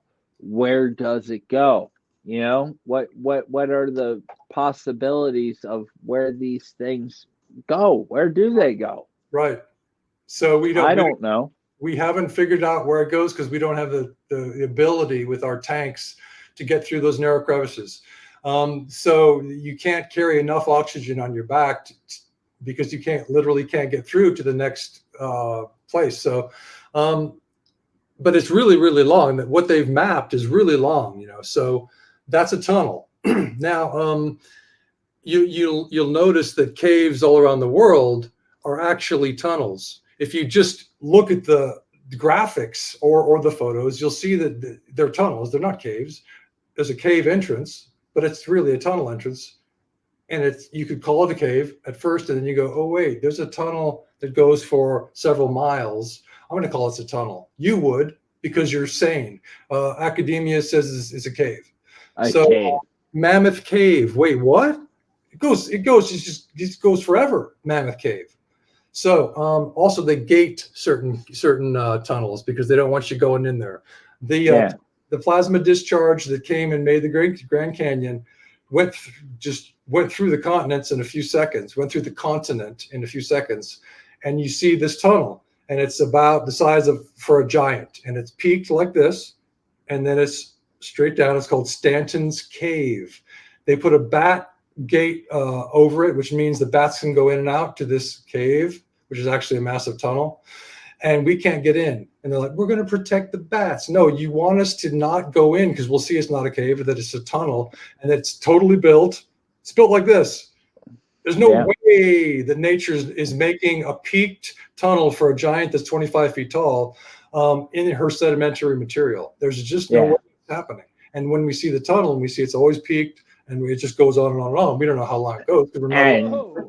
Okay, so although I talk about vertical seams through sedimentary and igneous material, people would say, oh, that means he's talking about right angle seams, but that's not what I'm talking about, because these seams that are pointed to by arrows are still vertical. They're just at let's say a 75-degree angle to the upright right angle. So we have those seams that geology will call cracks, and that climbers call cracks because that's how they get up these, because they can get their fingers into these seams even though they're integral and the sections are joined strongly. There's a little bit of room sometimes, or a lot of room, like we saw in that big open seam in the Southwest, where they can get their hands or their fists. So they climb up these, quote, cracks, which are actually seams or open seams. Wow, amazing. Here's more of them. Here's a sedimentary feature on the right. You know, everything's sedimentary in this photo, and she's facing a straight line that's transversing many different time periods according to geology. How is a straight line transversing time periods? Yeah, how? And what? That's clearly not straight. That's a curvature. How? It doesn't make sense at all. Here's another one. Here we go to Australia. Whoa. So this is a 5-continent slideshow, this little first folder. So here we are in Australia. We have a line on the right that's a vertical line that transverses every single layer that you see, and it's sedimentary, obviously. So how is that line so integral? How are those sections so strongly joined if it's a joint fracture? Well, it's clearly not fracturing apart. It's joined together like a seam in a garment. Yeah. Otherwise, other parts of it should have fell at some point. Yeah. For it not to be all one. And look at the red in there. And just, the amount of years. The proof of how long this planet has been around is evident in that picture. Well, look at it. It's ancient. If we look at this as sectioned layer cakes laid down by the ancients, we could say, and I often talk about this in my videos, that although geology professors will tell us that this is thousands and thousands and thousands of years of sedimentary layers, since we see the vertical line on the right, we know that it's not sedimentary because nature can't do that. Yeah. Nature can only crack, and if it's cracking, it's not making a straight line. It's going all zigzaggy ways. So we know this is concrete. Therefore, we know that the true ancients made a layer cake in the center of the photo. Then they went to the right, made another layer cake, and they did it with the same material. So you see the red line. If we agree that this is building and not natural sedimentary layers, then we'd say the ancients, who are extremely advanced to build planets and to terraform planets, must have had a reason to put iron oxide. Well, it's iron, and then when it becomes iron oxide when it's meeting so then we have the same thing, straight line vertical seam. That's Oh, sandstone. it is the same thing. Look at that. Like at that seam, the two structures of land and mass and the way the stones are completely different. Well, They don't match. that's a point too, is that they do sometimes the material has a different coloration or a different texturing. So these layer cakes that they lay down are slightly different. So that's a good sign too. But just seeing the straight line through what is supposed to be time periods, that gives us the clue. Let's zip through the rest of these so that we can get to the other folders. Yes, yes, yes. So one sentence, let's go. Okay, so one sentence. How is that straight line formed in what must be either sedimentary material or igneous material? But let's say it's igneous. I wrote sedimentary on the meme, but let's say it's igneous. How is there a vertical straight line through igneous material? This is not a fracture. You can see it's not a fracture. It must be building, because nature cannot fracture its material and still have it hold together and still have it be a straight line. Yeah, exactly. And another great, I just want to point this out. If anyone takes Google Maps on their phone and they look at the ocean, you will see these straight lines going through the ocean that don't make no sense in areas where there's no mountains, no quote unquote academia. Oh, the plates coming together and creating mountains. That doesn't exist. And you will find these straight lines that you can go from the Atlantic to the Pacific on these grid lines. Absolutely phenomenal. And that is a perfect example of that, but on land, not necessarily in water. Great. Here's another one. Okay, this is the first folder of the first photo in the next folder, and so we have a few photos of diagonal construction. So this is in Texas. This is the Blanco River, and this line goes from one side of the river to the other. It's a 45-degree angle. Now let's look at some other photos of 45-degree angle construction in riverbeds. So this is the Sabinal River in Texas, 45-degree angle. How do we know? Because we see the meeting of the two 45s, and it gives us a box, like a perfect square. Perfect rectangle. Gives us a point pointing across the river, and those points are what I look for. And at the bottom of the photo, there's a point pointing back at us, because you see, so the 45s are creating this box, and the points are always across the river or straight back at you as you look across the river. So that's how we know 45. And this is the Foinica River looked at from Butsi Bridge, which is in the southern part of the complex in Bosnia, so the Bosnian Pyramid complex. This is the main river that flows through the complex. There's a larger river called the Bosna River, and they both meet in Visoko. But you can see the 45-degree angle cross-hatching in this concretized material. Blown away, man. That's so beautiful. Look at this. Look at that line. Wow. Yeah, that's looking straight down a little creek right behind my house. If somebody wanted to visit me in my house, Robert, you could really come behind your house. Behind my house, there's a little gully. It seems like it's not even barely a creek, but it's a little tiny creek, and it's hard to find it because the cypresses are all over. I doubt anyone's been in it for years or centuries. Why would they? So I walk through the cypresses, and I get to this little spot, and I notice the building. I made many videos of this particular creek. It's so obvious because in Texas, there's not much foliage because of the climate. So you just got a few cedar trees. So you can see the building. Now, this is a perfect bunch of 45-degree lines that show you that the direction of the creek, which is straight up, straight ahead on this photo, is shown. You could know the direction of the creek just by looking at those concrete sections that the ancients laid down, because those are going to be 45s, and so then you go 45 degrees, and that's what the direction of the creek. And look at that. There's no way a stone would just naturally snap and have a crack in it that straight and that perfect. That is clearly intelligent. It's still there after all this time, however long that is, millions of years, we don't know.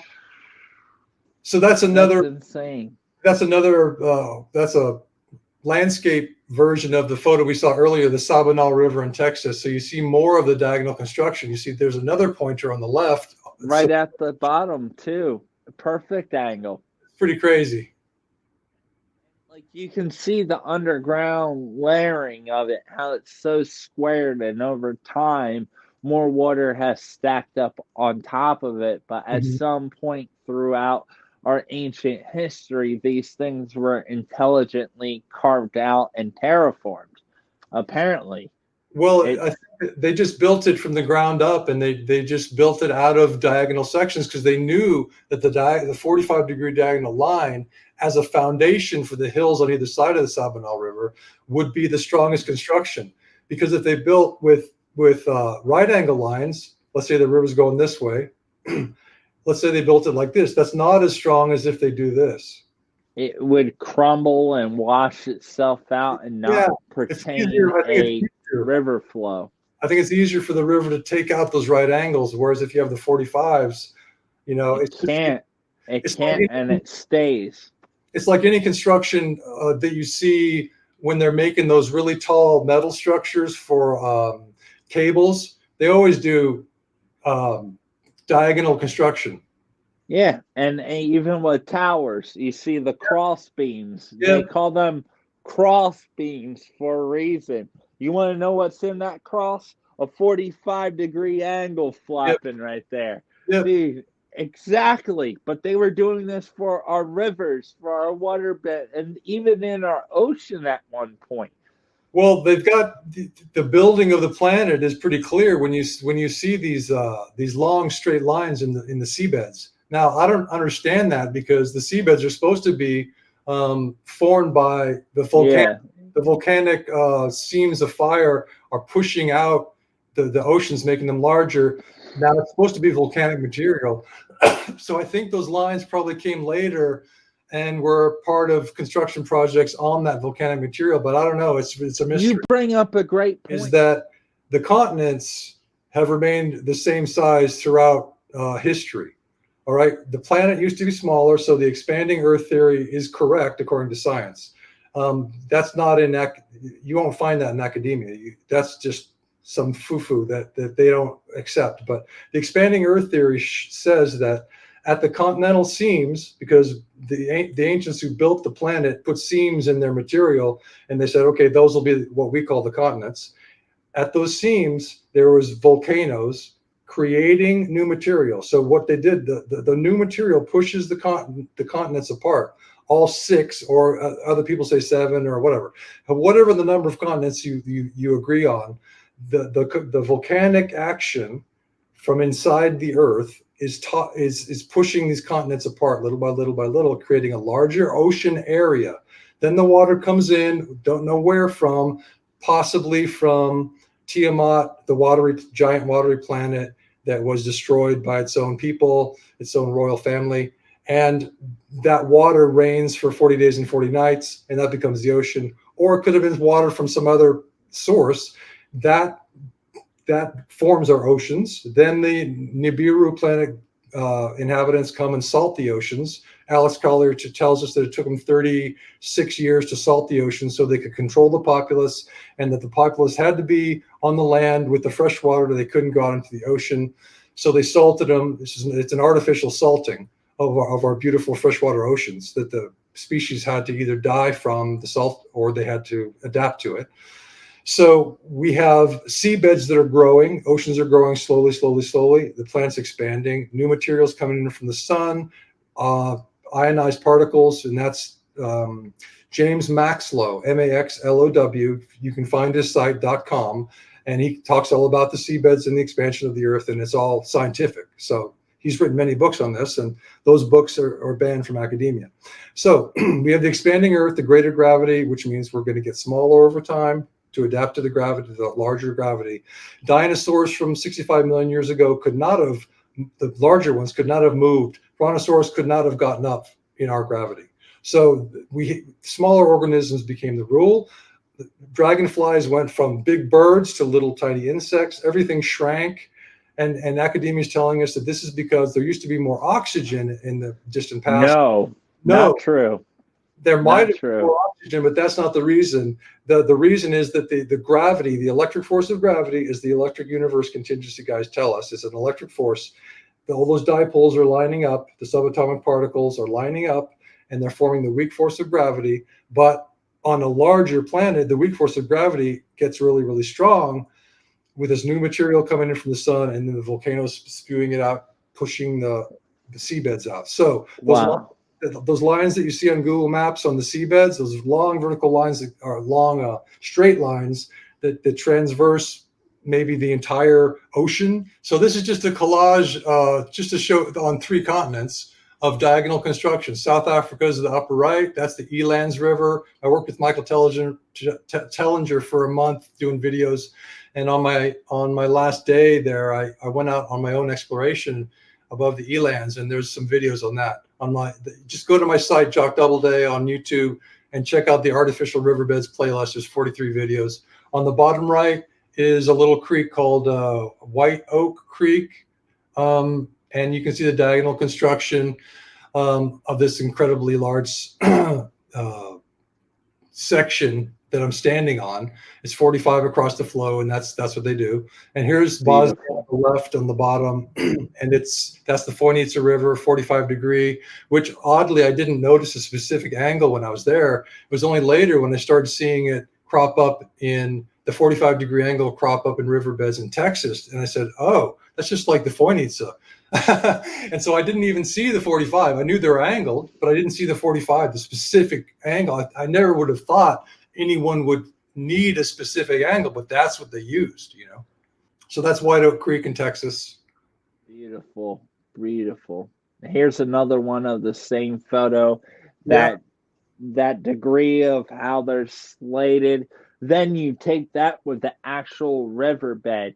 Why don't those pieces continue out over the riverbed, and why do they stop where they do, and why are they only where they are? So part of the mystery, right? It doesn't make sense. Well, they're channeling, but the problem is that, like you, I have no idea why they're channeling the water. Yeah, I don't have a clue. It's weird. It's so weird. Oh my goodness! Look at that. So this is Iceland. This is Gullfoss. I think that's how you pronounce it. Waterfall. It's a twin waterfall, and they're both at 45s. Well, I think that in this photo, we can see that the building, like in the very foreground, that sort of rust-colored structure, that's just a hill, just like on the other side of the river. That's just a part of the structure of the river bank. That's I guess we'd call it a hill, except that Iceland is so flat there, but it's hard to say it's a hill. But anyway, so that 45 continues. It's not just that the 2 waterfalls are at 45s. It's just, but the riverbank on the other side is at a 45. The actual bank is at a 45. At a point, you can see it on the waterfall. The actual waterfall itself is a 45, encased by a banking of 45. Yeah, it's a double 45. It's amazing. It is. And so what I would say is that this was built exactly as we see it, with very minor erosion. The materials that the ancients used in the riverbed are much stronger than the river banks in general. So what I found in Africa was that they were using something like basalt in the riverbed itself, and then up on the banks, virtually immediately, it was much softer material. And that gets into ecological terraforming, which is a theory that I came up with when I kept seeing in Texas that the alternating hard and soft layers of the riverbanks were showing us that the ancients were interested in ecological terraforming, which is the slow, day by day, week by week, month by month degradation of the soft earthquake mitigating layers. And we're going to see these photos in just 2 seconds. Can you skip ahead to a couple photos, because we can see these softer layers. Oh, that's Gullfoss again, yeah, from a different angle. Here we go. Right there. So we can see the soft earthquake mitigating layers on the right of the photo. This is Bosnia again, right? Now, little by little, the water action takes out on the, like these little thin layers on the right, the soft earthquake mitigating layers on the right. You can scoop that clay out with your hands, with your finger. You can Really? It's that soft. It's so soft. You can stick your index finger in there, take some clay out, but it's so sticky that the water has a hard time eroding it. So you see very little erosion of these really thin layers, right? So what we have across the earth is a way for the ancients. Here's Texas. You can see the soft earthquake mitigating layers between those hard structural layers. There's chalky, softer layers that are the thin layers. So when the river comes through, it's dry right now, but when the rains come and the river comes through, it'll slowly erode, particle by particle, those soft earthquake mitigating layers that kept that creek bank there for so long. Yeah. So when those particles go downstream, what they do is that was gypsum in the photo before this in Texas. Yeah. That gypsum is extremely potent, a potent fertilizer for the crops. So what they did was they created a machine that was a machine that didn't need moving parts. It had rainwater, it had minerals, there were soft layers, and when the rains came, the soft layers fertilized the land, created soil first, and then potentized it, fertilized it with these beautiful minerals. So here in Bosnia, this is Bosnian Pyramid of the Moon. On the left, on the top left, on the full left of the photo, we have a soft mega layer that goes for meters, and some little sort of intermediately soft layers in that softer layer. But then we have this hard structural layer in the center on the right. So the hard structural layer keeps the soft stuff in place, and the soft stuff keeps the earthquakes from destroying the pyramid. Wow, it's absolutely incredible. And look at those structures. That is intelligent. Look at those slabs. It's absolutely incredible. So this and is here's a couple. Yes. Go ahead. No, these are that one and this one here. Those are both Bosnia, and so those are big clay stones, and the next one is big clay stones too. So they're massive. They're just pure clay. And they leaned them into the structure just like the one photo before. You see it. And then they calcify into stone, although they are a soft clay. After a certain amount of time, they harden, right? Well, actually, I think what the ancients must have done is they built the pyramids in the hills by creating heat to make each stone, each individual stone. In other words, each stone you see is each concretized clay block, let's say, is different in size and shape than any other. So they created all these unique heated up blocks, super strong, super durable, and then put soft earthquake mitigating clay above them, below them, to the sides, and then so that every single stone was packed in. See how the stones have little tiny couple centimeters of soft earthquake mitigating clay between each stone? Wow. So it's all packed. It's all protected. So they create packed. Wow. So they knew what they were doing. All they had to do was make durable baked clay stones to alternate with the softer clay. For example, not a quarry. No, sir. Now Baalbek is it's a kind of a game changer because it seems to dip into the ancients, the pyramid building races, and to the true ancients, because it seems to be like it's terraforming, in the fact that it's sort of foundational. This is outside that building that we often see with the massive blocks. This is supposed to be a quarry for that building, but this is not a quarry. They didn't carve these out. This is concrete that was poured, and then you see the soft earthquake mitigating layer, vertical layer in this case, between these massive concrete blocks. They're not rock. They're poured as a foundational structure, but mysteriously they were angled away from the horizontal. So this is weird. But people keep talking about these huge blocks at the foundation of Baalbek. That's that structure that some people say is a landing port for spaceships or something. But whatever it's supposed to be, they say that those blocks were carved and transported? No. No. These blocks right here are part of a structure that's supposed to stay exactly where it is. That's not supposed to be transported anywhere. Yeah. And the blocks that compose that massive rectangular landing port, as some people say, those were cast concrete. They're clearly not blocks of stone. They're concrete. It's all you have to do is look at them. But see, we're under the spell that they have to be rock that was carved from somewhere. Look how good their carving was. No, they just put it in place, my friend. And this is the last photo that we have in our folders. And I wanted to bring this up because there was an oak tree that fell. Oh, it's not the last photo. I thought it was. Anyway, The last two. Yep. Okay, so an oak tree fell on this this concrete that the ancients laid down. It's a hard structural layer, and below it is a soft structural layer that we don't see, but we're looking above. And so the oak tree hit this and cracked it. Now you almost never see a natural crack in the ancients' hard, durable concrete that they lay down as structural layers for riverbanks and hills and mountains. It's almost never naturally cracked because it's so strong. So the only way this got broken was because a big oak tree fell on it.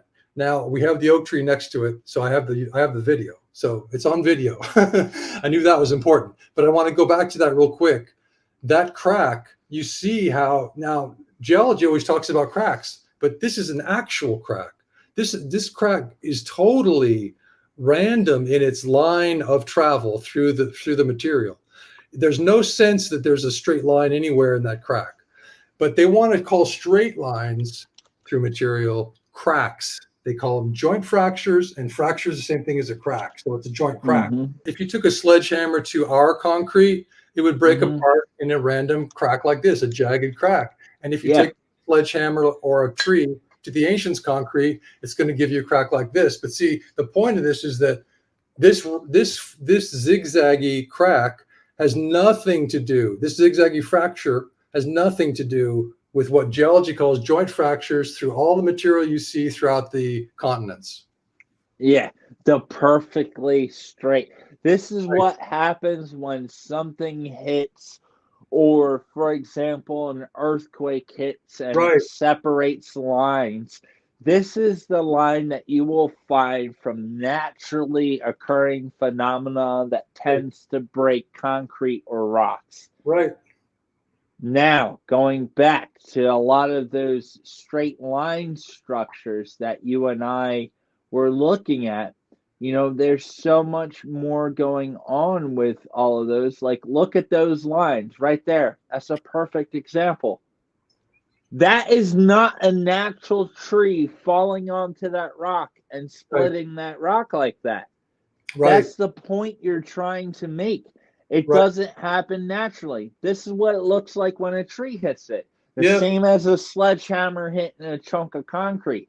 When there's perfect lines going halfway around our world in 45-degree angles every which way you find it out of curiosity, and even some of these lines and these where they carve these ancient strong, you see all these structures.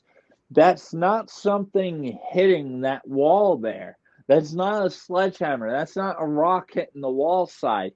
There's something that's causing these large straight lines. Look at it. It's so, once you notice these lines, it's almost like a car antenna. So many people drive past cars, right? So many people go past cars, and no one ever notices the antennas on the car. But the second you see one antenna on a moving car, you notice the antennas on all of them. Right. The ancients who built the Bosnian Pyramid complex, if you go back to that photo the very last photo, you can see that they took a clue from the true ancients, because the true ancients built their riverbeds with 45-degree angles. Well, this terrace of the Bosnian Pyramid of the Moon is also built with 45-degree angles to the face of the pyramid. You can see those lines, you know. So they're building with 45-degree construction. They're also inclining their layer into the structure. This was never meant to be seen.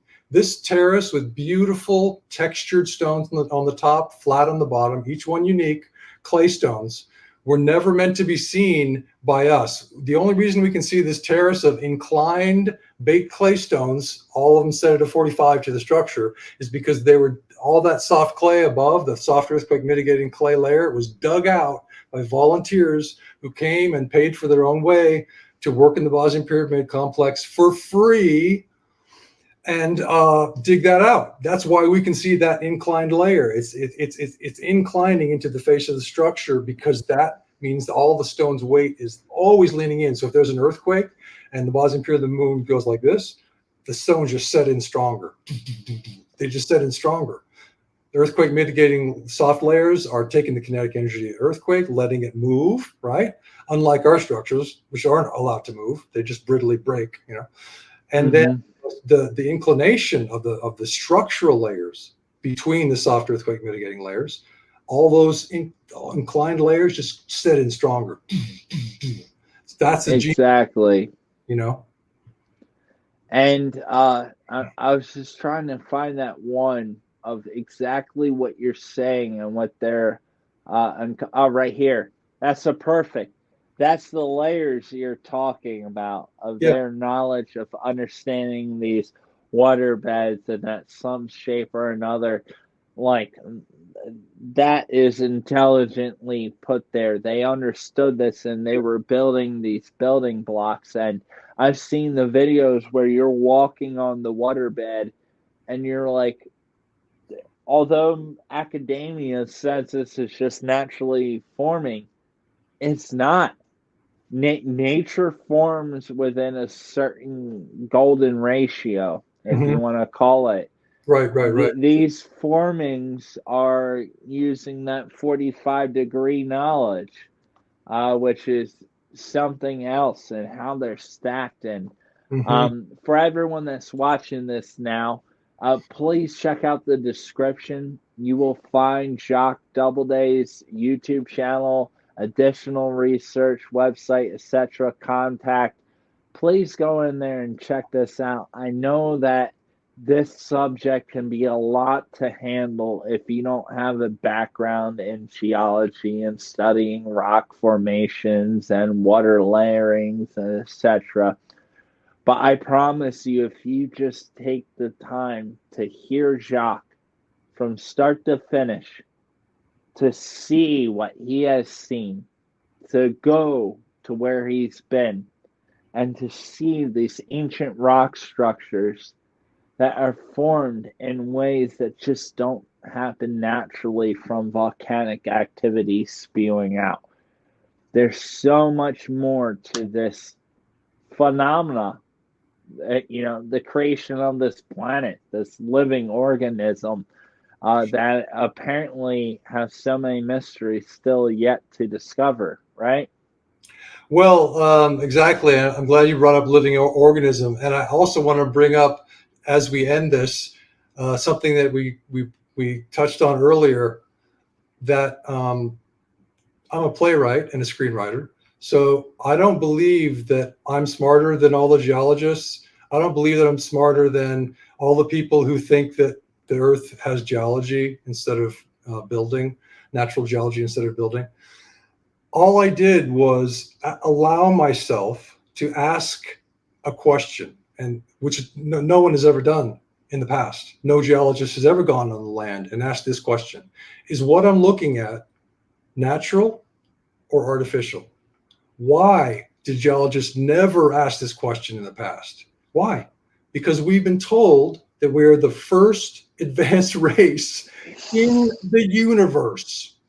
That's insane. That's insane.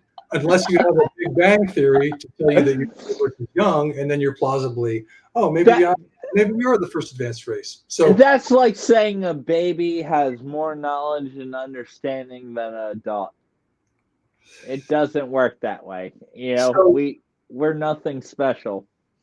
Right. So knowing as we do through people like Robert, who bring the testimonials of insiders to light, knowing as we do that the universe is teeming with advanced races, right, who could theoretically, plausibly build a planet, build continents, then we can ask ourselves the question.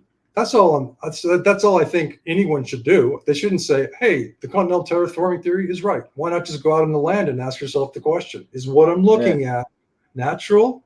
Is the evidence in front of me telling us that this is natural or artificial? And then you make your own conclusions. You make your own videos. You say, this is geological. I think it's geological. And someone else says it's artificial. Great.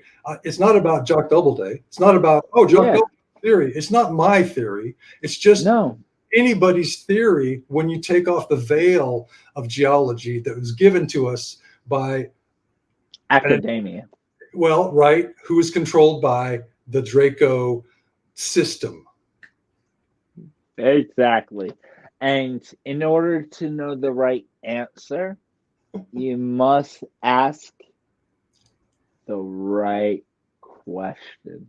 The question that's never been asked. It's pretty simple. And you and I, we're just asking questions. And you know what that makes us, Jock? I don't know. Extremely dangerous to those that seek control of this information. Right. Don't ask questions. Play along. And when we tell you something, you say yes and how many, not how and why. Yeah. And this is what's going on. And I encourage everyone, you should be asking questions about everything I've said in this interview. It's very long. I know this one has been through the roof, but I'm sorry it needs to be, because this is valuable to me. It's personal information. Many things that I've studied throughout the years, and just like Jock, I've remained silent on. I've been to these ancient sites. I've seen these things, and the same questions that Jock has came across, guess what? I've came across them as well. And I've been at these ancient sites and structures, understanding a university academic. I went to college. I wasted tons of my own money to learn the preconditioning that the deep state wants you to learn. I wasted my time and my knowledge and my sacrifice to learn all of that.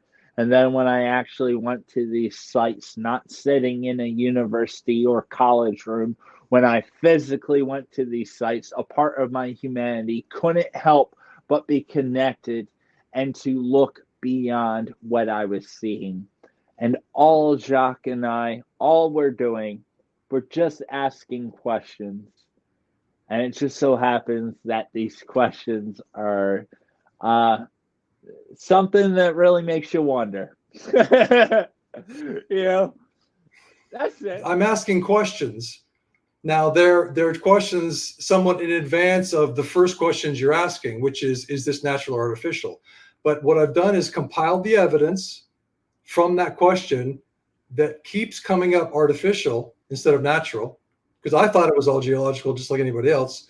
And I compiled it in 2 books that I'm writing right now that are going to take years to publish, because it's going to take years to write them. So it's not really, I'm not really plugging the books. I'm just letting you know that the book's titles are questions, because the benevolence who created our planet, this beautiful living crystalline planet that we live on, Gaia or Terra, as you want to call it, that's one set of species that probably dominate the universe, the benevolent races who are so creative and loving that they would build planets for other races to live on, And then you've got darker forces that are opposed to that. So they both come up. When you talk about one, you have to talk about the other, because the war between them is a continuing war. And so we've gone into that with the genetic thing, with the reptilian brain, the intrusion of the reptilian into the good. It's always trying to invert. It's always trying to intrude into the generally good, positive frequency universe. So both are always tied together. So that's what we're going to find. And but I think if you take a hike today and you go out onto the land and ask that question, you're going to be pleasantly surprised at what you find. You're going to feel a surprise. And if you take a video camera, you can put your reaction on film for history. Yeah. And oh, that was such a beautiful way to end this all. You know, Jock, you and I, we can sit here, say all the ancient stone structures, the settlements, the layerings, the degrees, etc. At the end of the day, go out in nature. Mm. Everything to know about the universe is found within all of us. If you want to know the truth, go out there, go to these sites, close your eyes, zoom in, then open your eyes and look at what you see and question every aspect of it.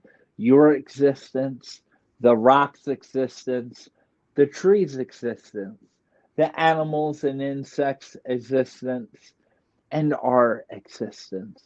And as you do this, there is an irrefutable amount of evidence that says there has to be some sort of intelligent design.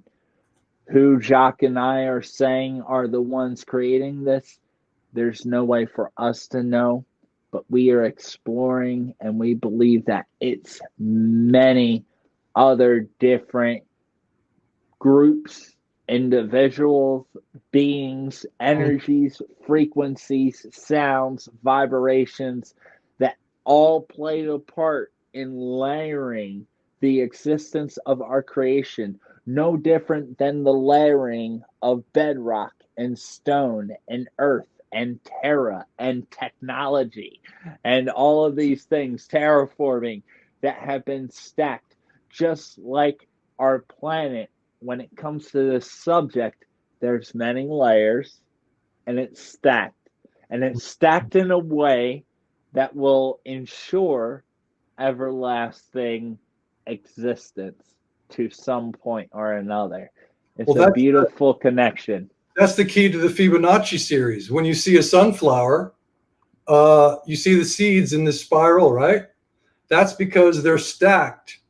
So it's a very simple mathematical foundation to this form, the spiral form. What they did, so the nature came up with a way to the simplest possible way to get as much seeds into one small space as possible is to stack them. And when you stack these seeds, they slowly just by stacking them, they slowly form this spiraling shape. So nature's The not. golden ratio. Please, everyone, hit that like button. Please subscribe, share. If you would like to learn more about Jock and what he's doing, his YouTube channel, additional information, contact, please go into the description. You will find all of his information there.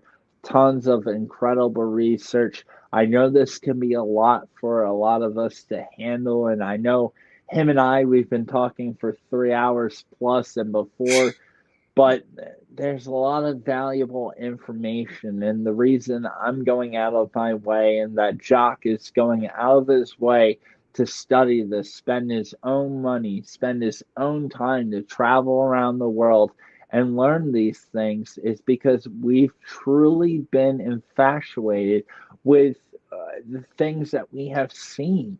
And we have questions that academia and mainstream science can't answer. That doesn't mean that we're going to stop asking questions because they can't answer it. That means we're going to research more. Right. We're going to look into even more and ask even more questions to understand, right? That's what it's all about. So, great pleasure. I definitely want to have you back on the show. And thank you so much for sharing some of the research and the knowledge and the sites you've seen and some of the structures and explaining to us natural geology versus intelligent manipulated design technology. Yeah. And it's been an amazing journey. I think this is the longest episode of We Are the Disclosure we've ever had. So it's been a pleasure, Jock. Thank you so much. I really appreciate you coming on here and just sharing this incredible insight and rediscovery. Really appreciate it. The journey out on the terrain was wonderful. I think anybody can go out there and do exactly what I did, which is ask that question and come up with your own conclusions. So it's not about me. It's just about what you all will see out there.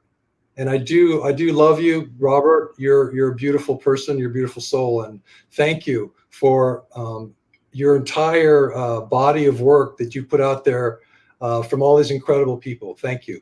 I hope to see you all next time. Have a wonderful night. We're out. We are the Disclosure. Please hit that like button, and I will see you all afterwards. Please join the YouTube membership for my channel. You will get exclusive badges, really awesome emojis, member-only live streams, posts, and chats and connections with me for only $5.99 a month. See you there. Hey everyone, check out the Order of Light merchandise store. We got a lot of different t-shirts there. The Humans Aren't Real, Lower Always Creek Incident. We got tank tops and Merkaba. We got stickers, glasses, a lot of different glasses, so get thirsty. We got bags. I live in New Jersey. We don't have bags anymore, so it's really nice. We got flip-flops, hoodies, and all the ladies out there, we got a bunch of awesome merchandise for you.